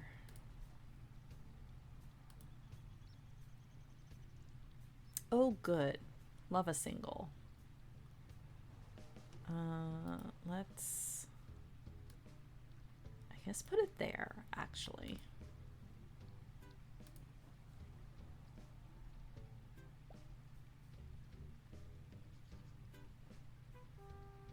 If you're doing a leaner meat like turkey or venison in a chili, I like to mix it with ground pork. That's fair.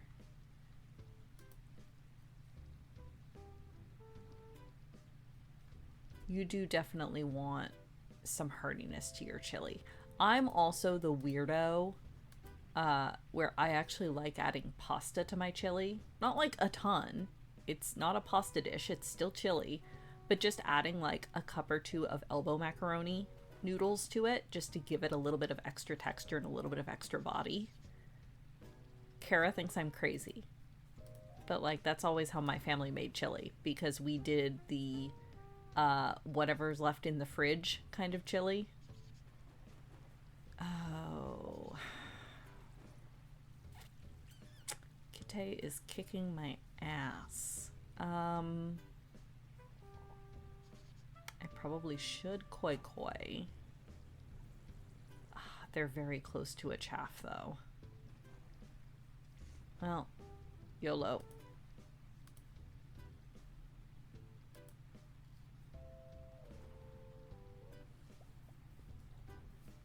Oh, Randa, it's not you too. Come on. Noodles in chili is delicious. Hard or soft koi koi? I don't remember, to be honest.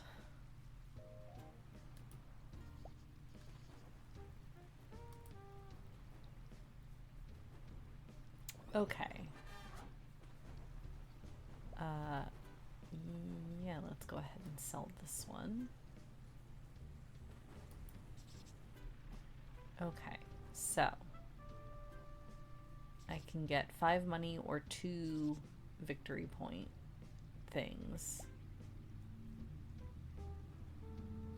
Move signature ingredient to pantry. Discard 1 card from pantry and gain a card from the truck. 1 free ingredient, 1 free item. 1 free distillery upgrade. Okay, so what do we have on the table at the moment?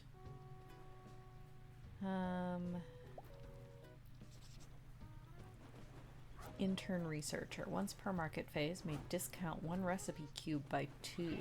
Ooh. Column still. During the distill phase, may remove only the top card.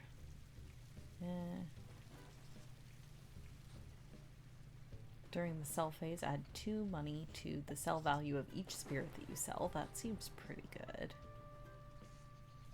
Ooh, large storage. Once per market phase, may discount 1 item by 1 coin. Ooh, I actually kind of like that. Maybe we take that.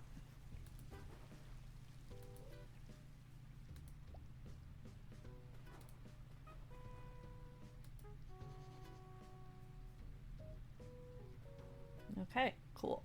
Next.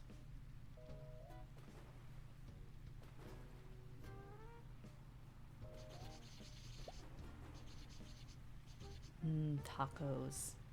Kara and I should make taco buns again at some point soon. Taco buns are a little bit of work, but they're delicious. And they're an excellent lunch a day or 2 later. Okay. So, I think we're doing this.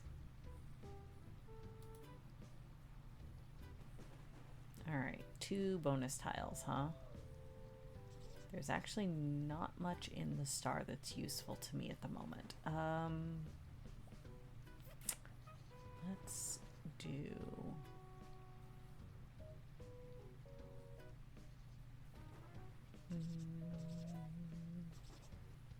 Let's do purple. Yeah.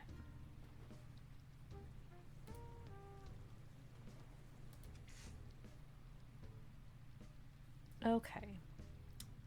So I have the 8 and the 9 of diamonds. Straw card. Alright, so that gets played there. And I guess let's discard that. Next. Yeah, so yeah, it's based sort of on a bao bun. We don't steam them though. Usually what we do is we get, you can get frozen pizza crust dough, which is what we use. So you get frozen pizza crust dough, thaw it out in the fridge, and then you make your taco meat, you know, ground meat of whatever, taco seasoning, sauteed onions, whatever you want to add to it. Then you pinch off some of the dough and roll it out so that it's flat. You put your filling in the middle.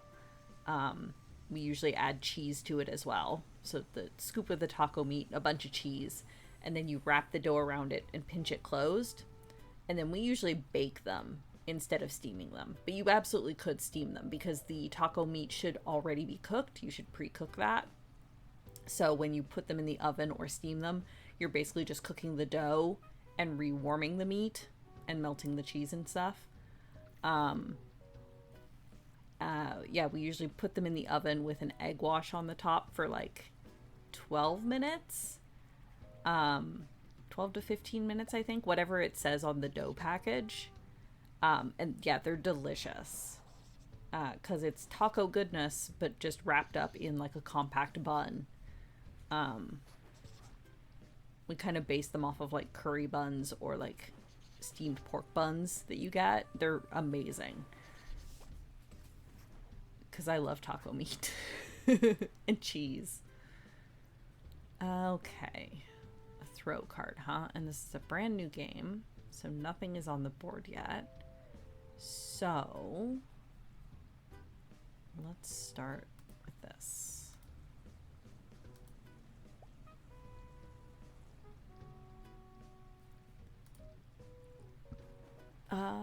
Yeah, sure, I'll take that.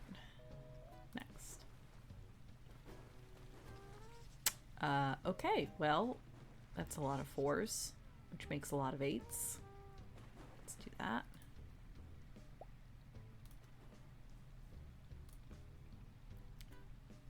Ooh. Can we do one more? We can. Can we do one more? We can. But let's stop there.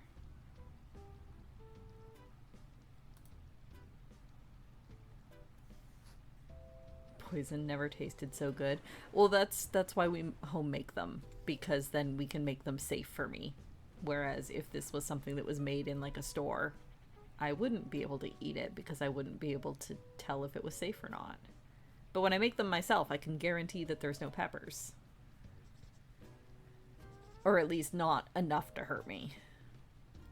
Generally, if it's dried in like a taco seasoning mix, it's not enough to actually make me react. I react much more strongly if it's fresh.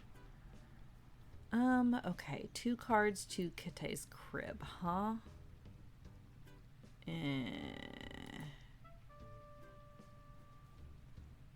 Oh, this is rude. Alright, so that keeps 4 points for me. No.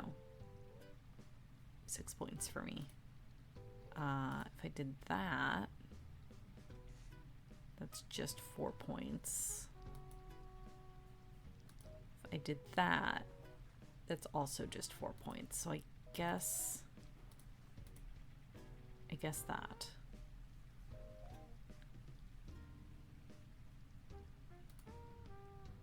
Dang it.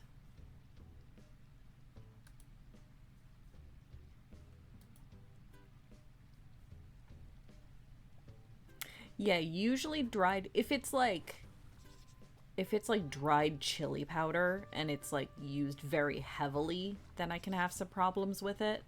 But if it's like a spice mix, especially if it's like mild taco seasoning, I'm usually okay with it. I react much less to dried than I do to fresh. It's why, like, we'll check the ingredients list on things, and depending on how far down the ingredients list the peppers are, or if it's listed as part of the spices as opposed to as a separate ingredient, it's usually okay. Let's see. I think my allergy has been getting better over the years. Possibly just because I'm working, like, my office is right behind a kitchen, so I'm getting exposed to it more. I still react if I eat them or if they're, like, fresh, but it's not quite as bad as it used to be. Sure, let's go with that.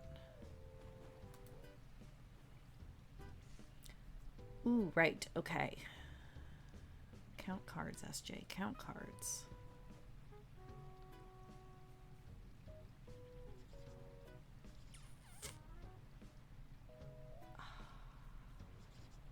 This would be such a good nil hand if not for that.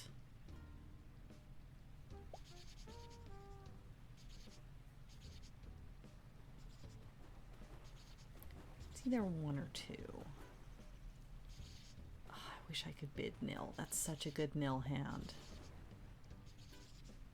Damn.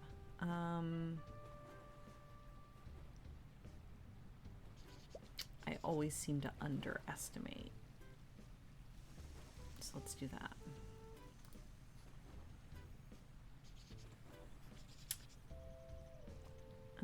Okay, Sekatsu. I love this one. Okay. So I want birds you want groupings of. Flowers get scored at the end based on how many there are in each column that's lined up with your point of view. So this, I think let's do that.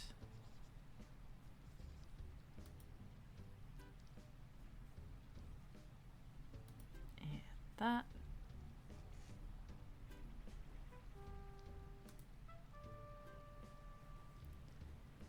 Okay. I'll take that.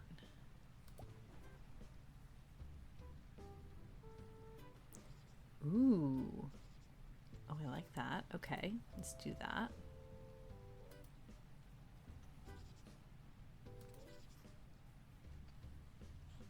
Dang it.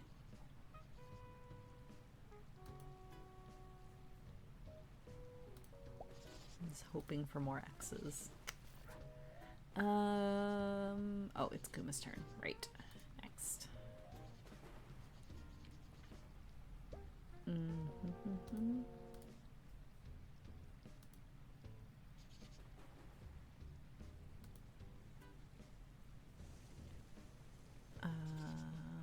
I guess irises.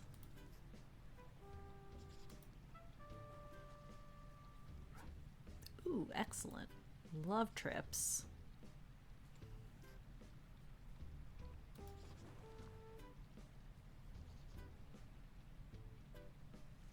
Not quite.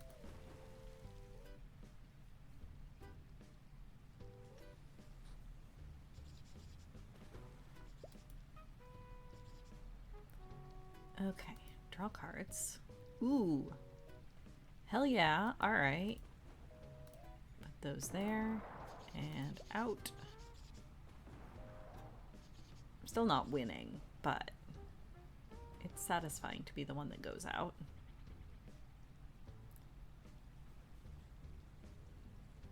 Okay. I'm in second. Jack is just kicking both our butts. Okay. Again with a heart. So let's play that.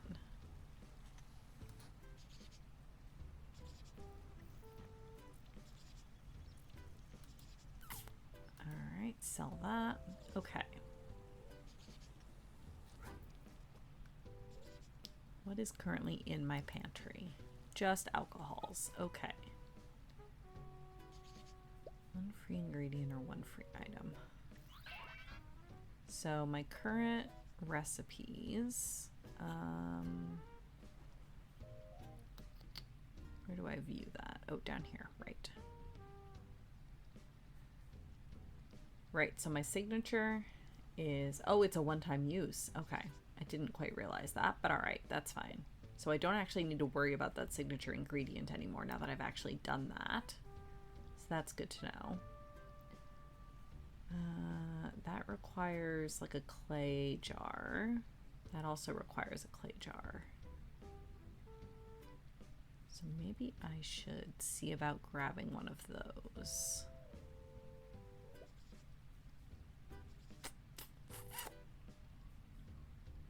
Are any of these items interesting? Ooh. So that is a clay barrel. Vintage decanter bottle. Oh, I love it. It's adorable. Etched crystal decanter. When selling, gain 2 points. Or a jug. Makes moonshine worth more. Interesting. Okay.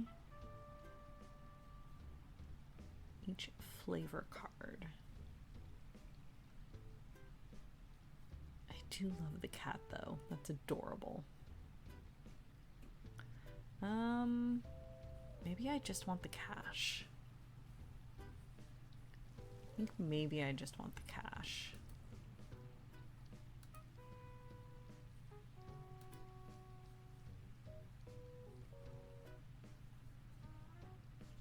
Oh, I must discard 1 distillery goal. I didn't even know I had distillery goals.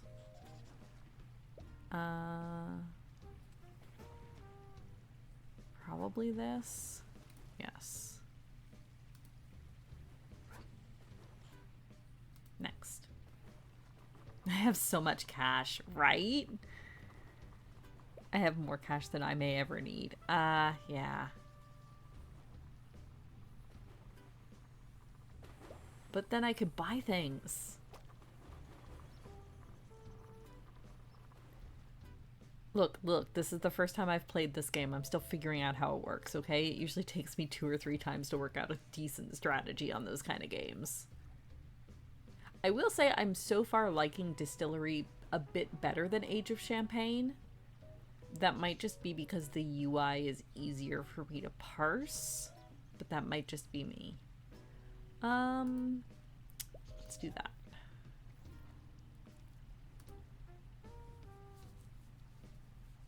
$9,999. Ooh, okay. Maple leaves would be nice, but short that. Let's do this.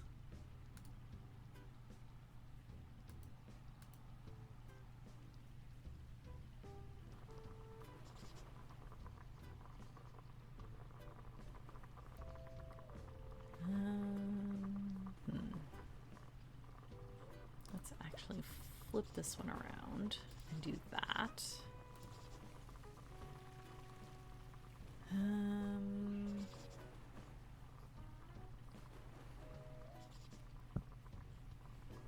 Sure.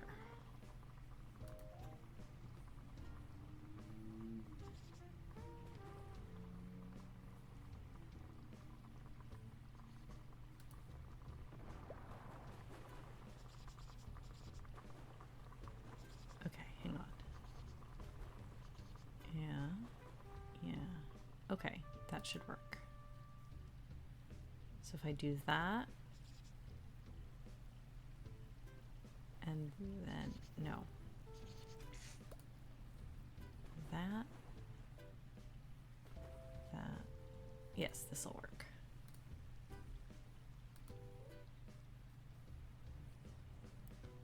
Okay, 2 cards to discard to my crib.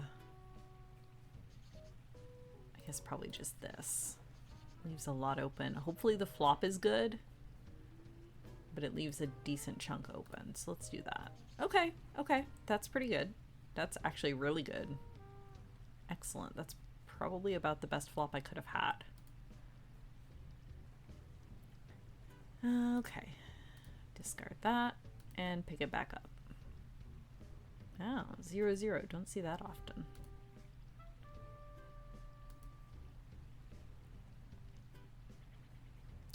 Why, yes, I will take that Borth. Thank you very much. And I will take all of those. Hell yeah. Still losing, but that was satisfying.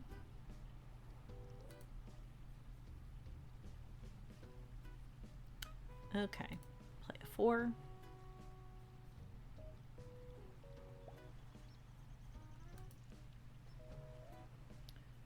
Okay.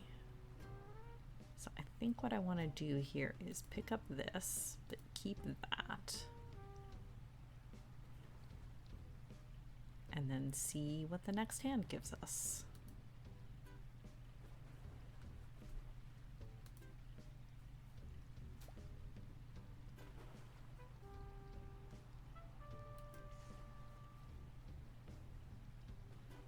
Okay.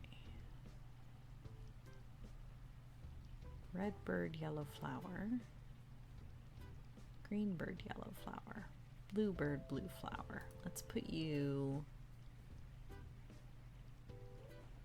here.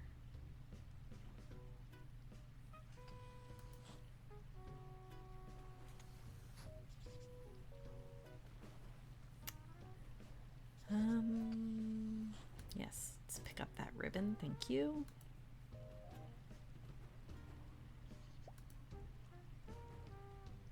All right, new hand. Okay, we need 150 to open, which is not happening right now. So let's just discard that.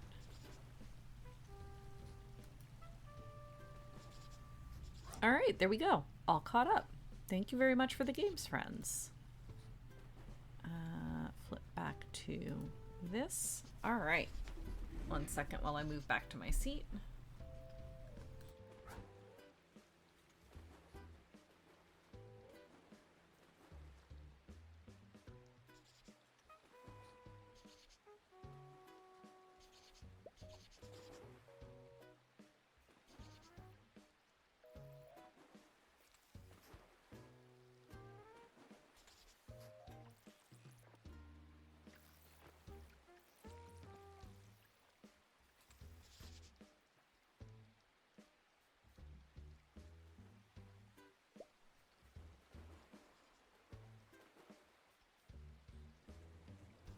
Right, it does help if I unmute after I move the microphone back.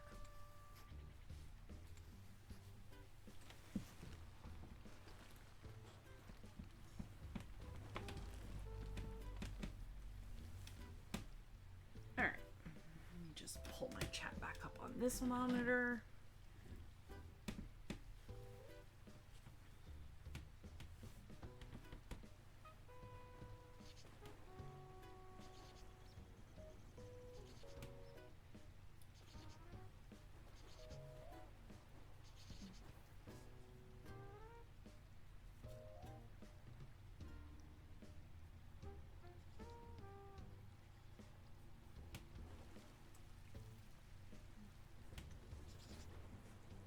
Return to crafts. Yes, exactly. Alright, so I rolled a 7. So.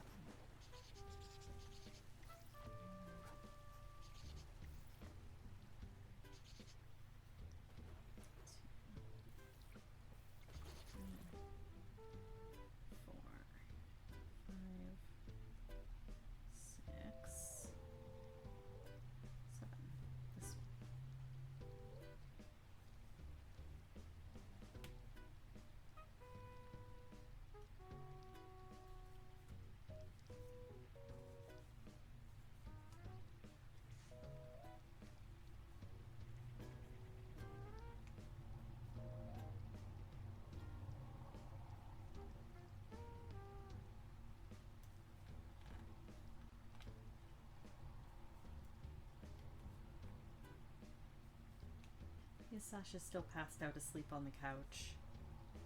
I bet she is.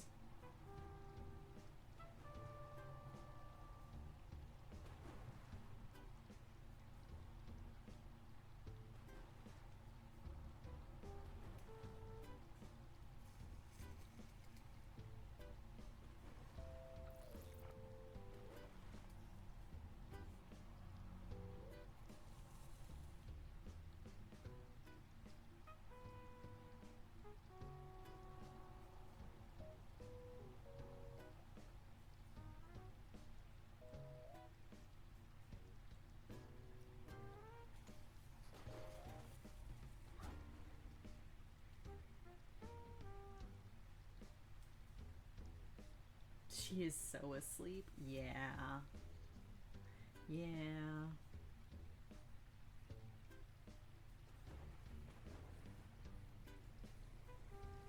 That is kind of what I expected.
Oh?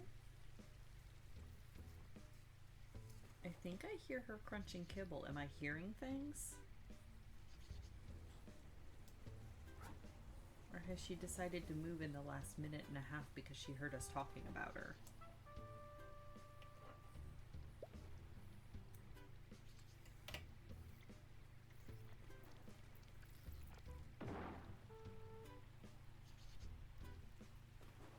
She just got up. She heard us talking about her. Sasha?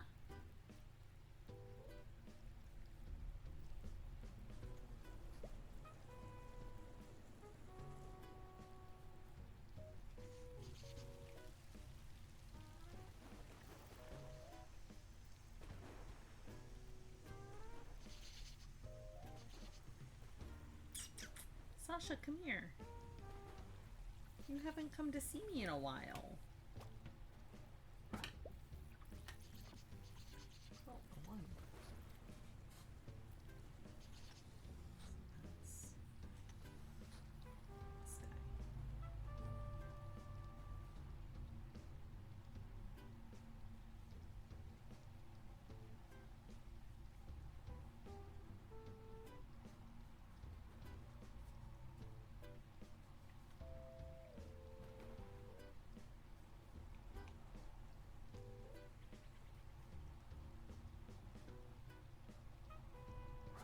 Even if she did decide to attack my hair while I was sleeping last night, I still love her.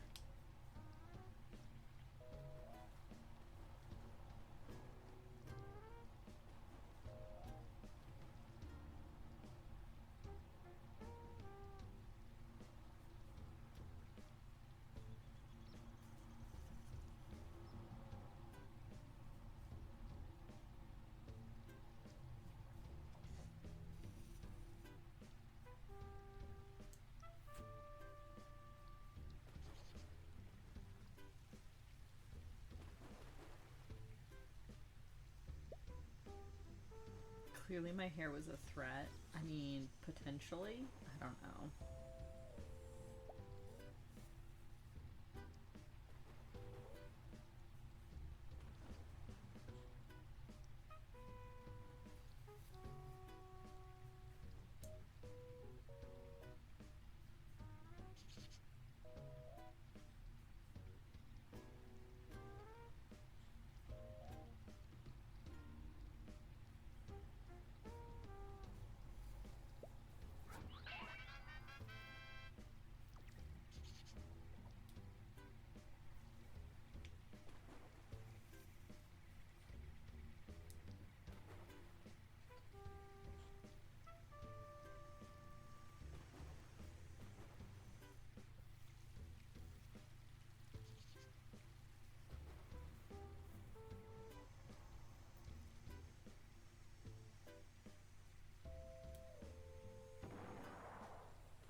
Is this the weekly one still? Yes, I was a week behind.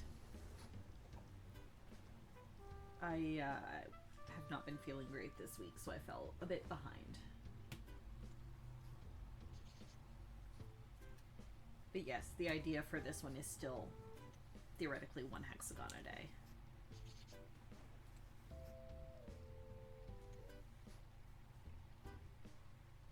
So the ones I was attaching earlier were technically last week's hexagons, and then I'm finishing up making this week's.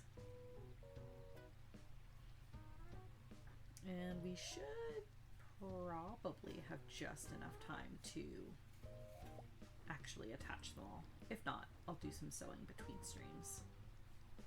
Maybe, if I find time.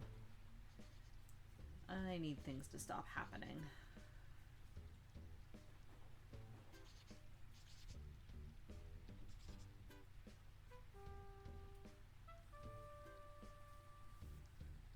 Slept like 14 hours the other day. Oof. I mean, I hope you feel better after that at least.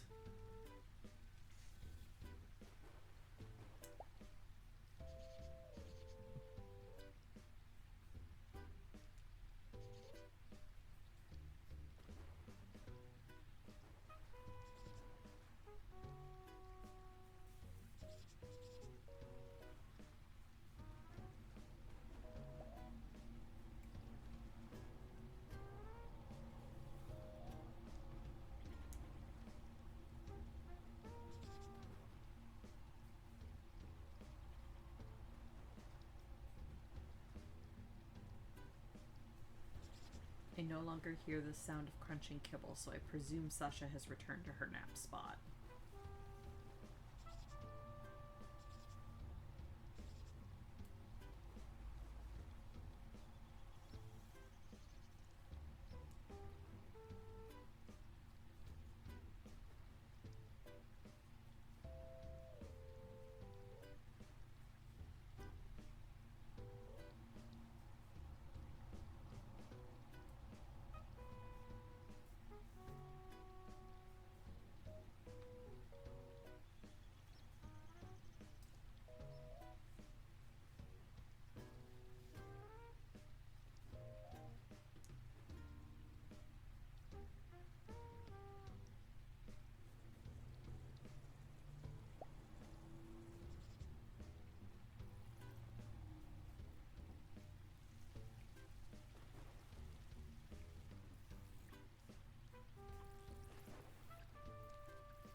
It's Monday, Tuesday, Wednesday, Thursday. 3 more. One,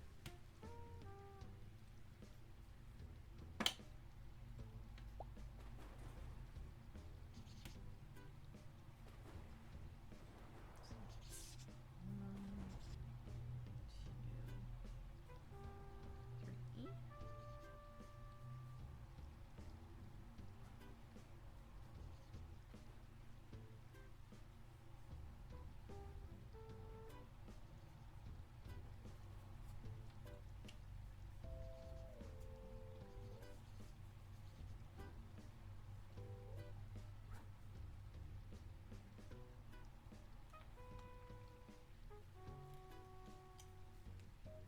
That's so close to that edge.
a chicken, but not too bad.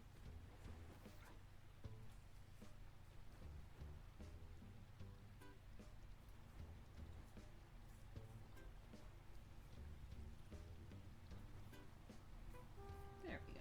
No problem.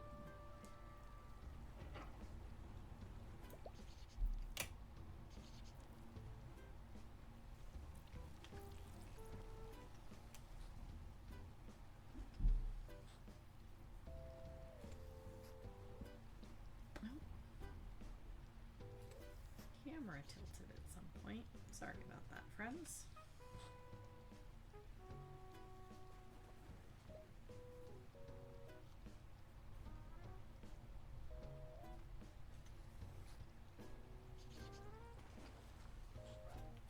So there we go. There's all of this week's hexagons. An interesting assortment.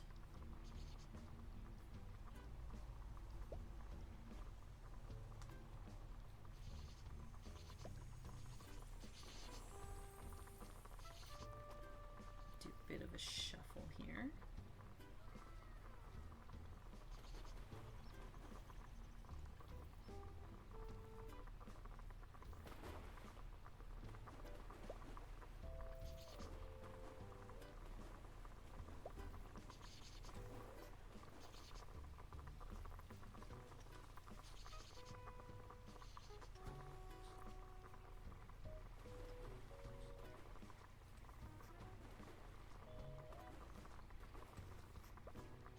There we go.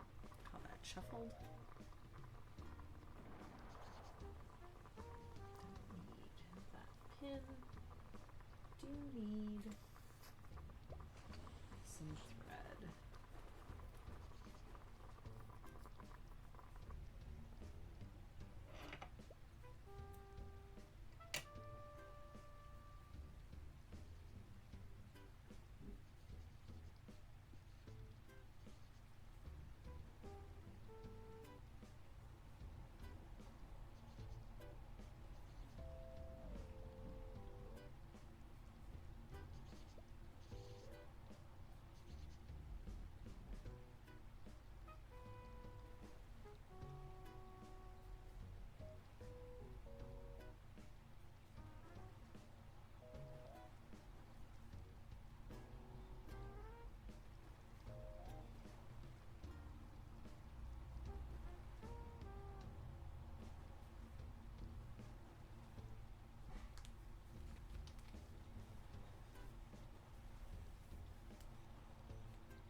Escapee spotted.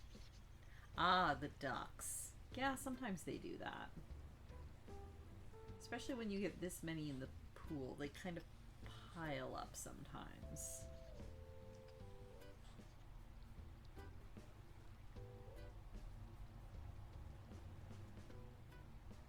For a second I thought you meant the hexagons, and I was like, what? Where?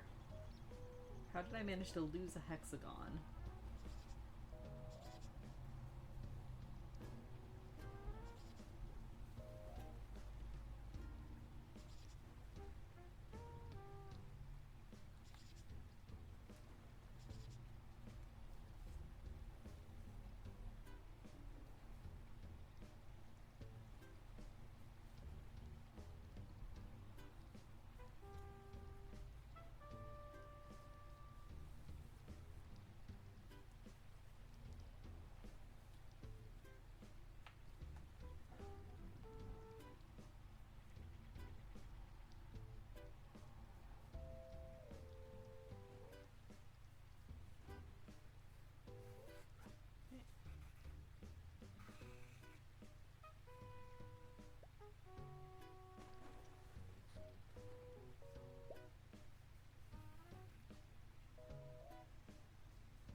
They also tend to attempt a murder. They sure do.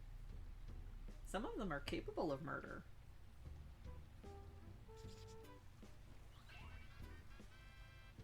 Or I guess some of them are capable of being murdered.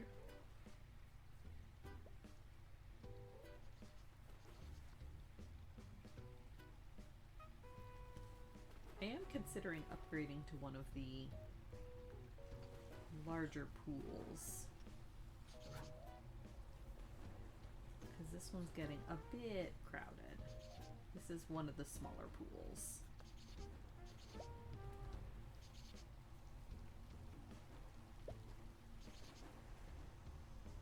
But the larger one has a lot going on. So maybe we'll try it for a stream or two, and if it's too busy, especially with the idle cam, we can come back to this one.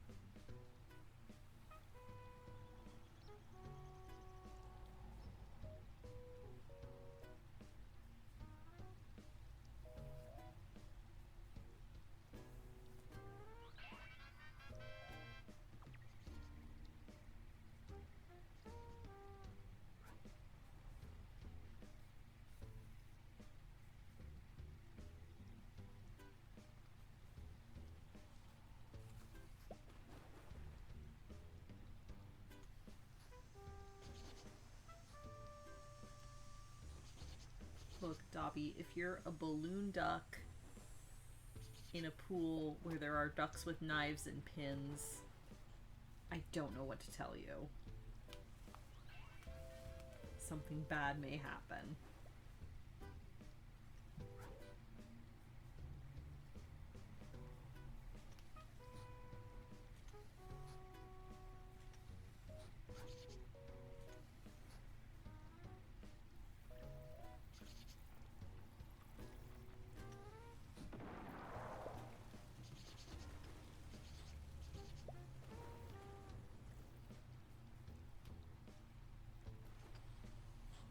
Or wooden duck when other ducks have flamethrowers.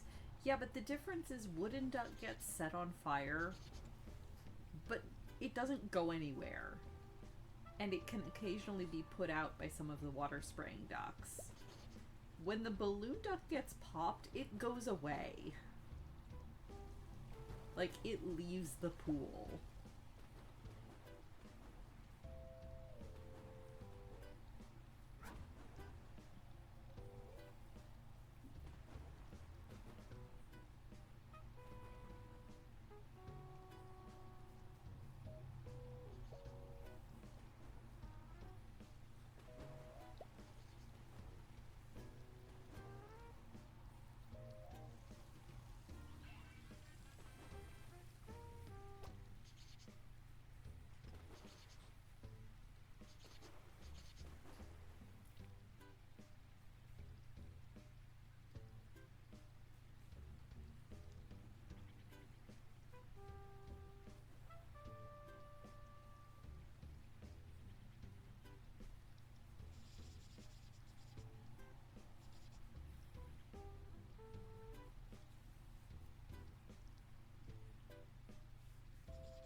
is 1 p.m.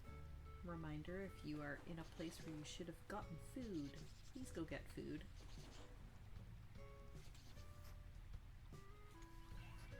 Kids, I hope Replay Mod has started working nicely and that you have been able to go get food.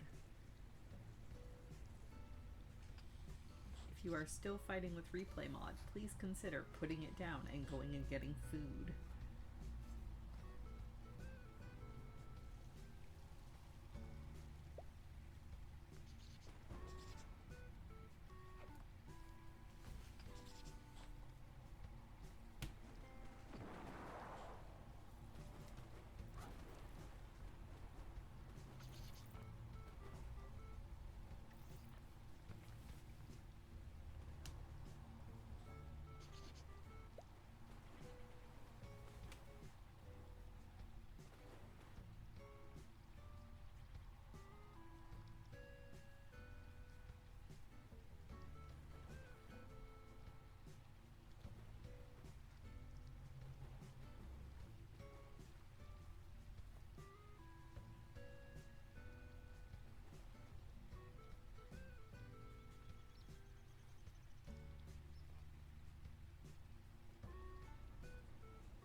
almost there. 3 more to attach.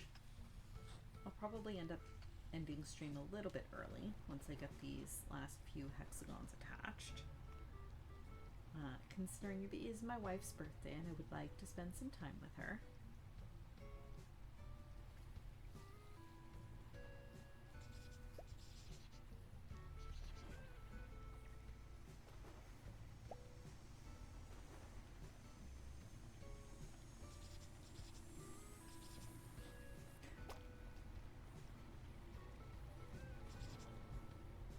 I glanced up, Dobby, just as soon as your line appeared, and at first glance, my eyes read it as "that's wild" as opposed to "that's valid," and I was like, I know, right? So wild I would want to spend time with my wife on her birthday.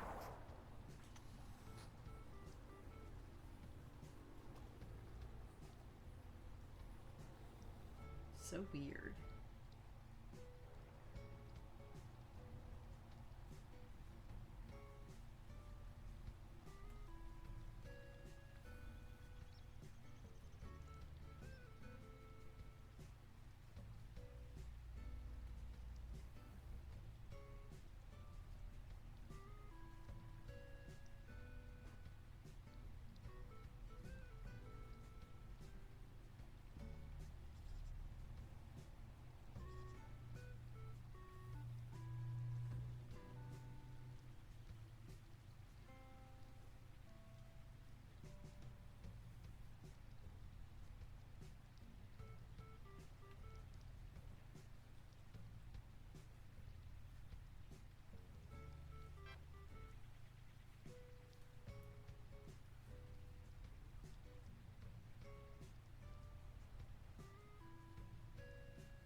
how much Sasha Fluff is around, even though she hasn't been up here in quite a while.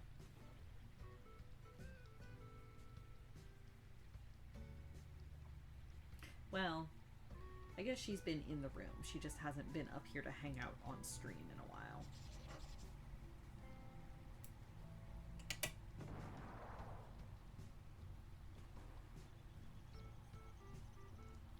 But she has been up here, so I suppose it's valid.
one more.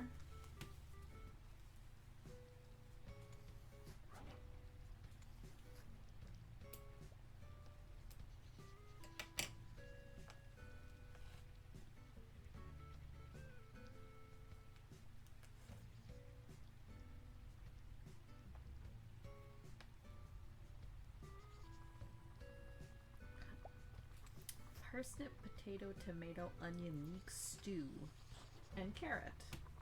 Ooh, that sounds delicious. Except for the carrots. You can keep those.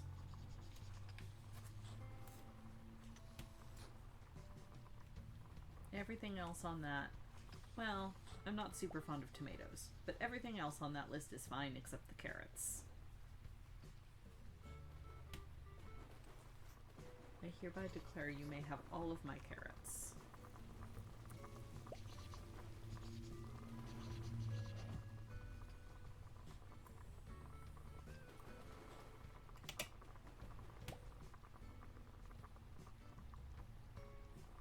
Apparently, my 10-month-old niece, her favorite food currently is carrots.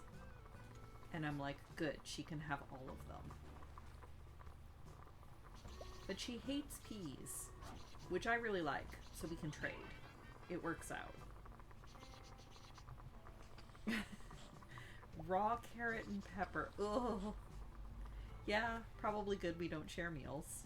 This is true. I mean, peppers are great. They're full of vitamins. I have heard they are lovely vegetables. I just so happen to be allergic.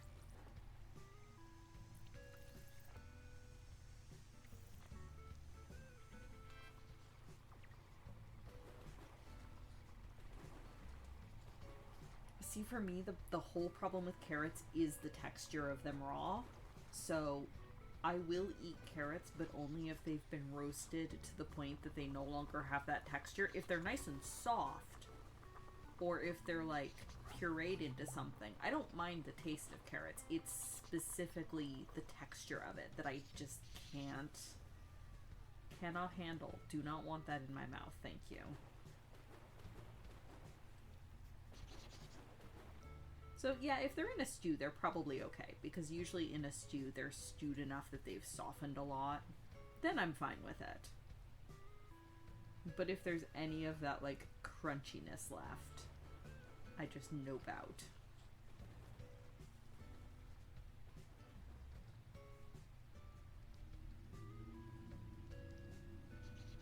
Yeah, if they've been in the stew long enough that they've gone soft, that's fine.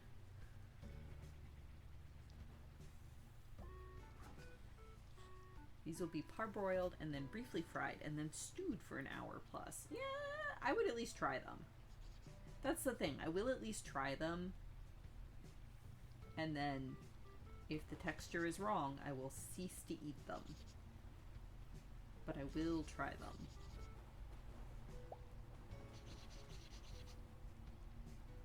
But yeah, generally I'm not a fan of carrots.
Alright, there we go.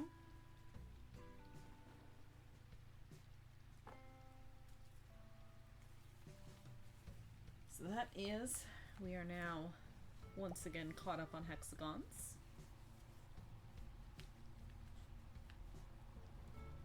Yeah, there we go. So I think that will do it for this week. I want to try to do a Pokemon stream this week.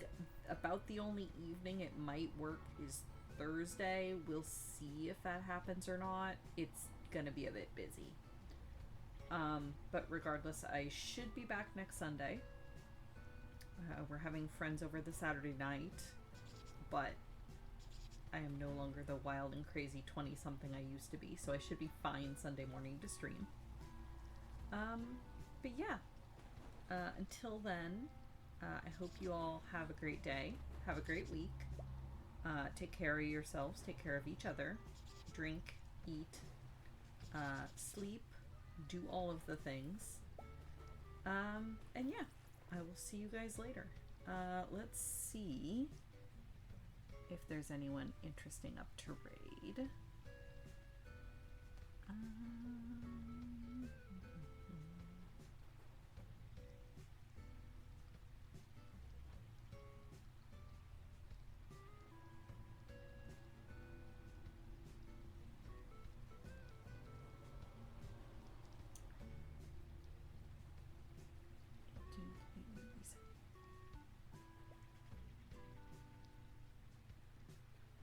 Let us go take a look at, it looks like they have ospreys currently in the nest at Window to Wildlife. So let's go take a look and see what they're up to. Everyone take care of yourselves. Yeah, stay safe, stay healthy. And I will see you guys in the future.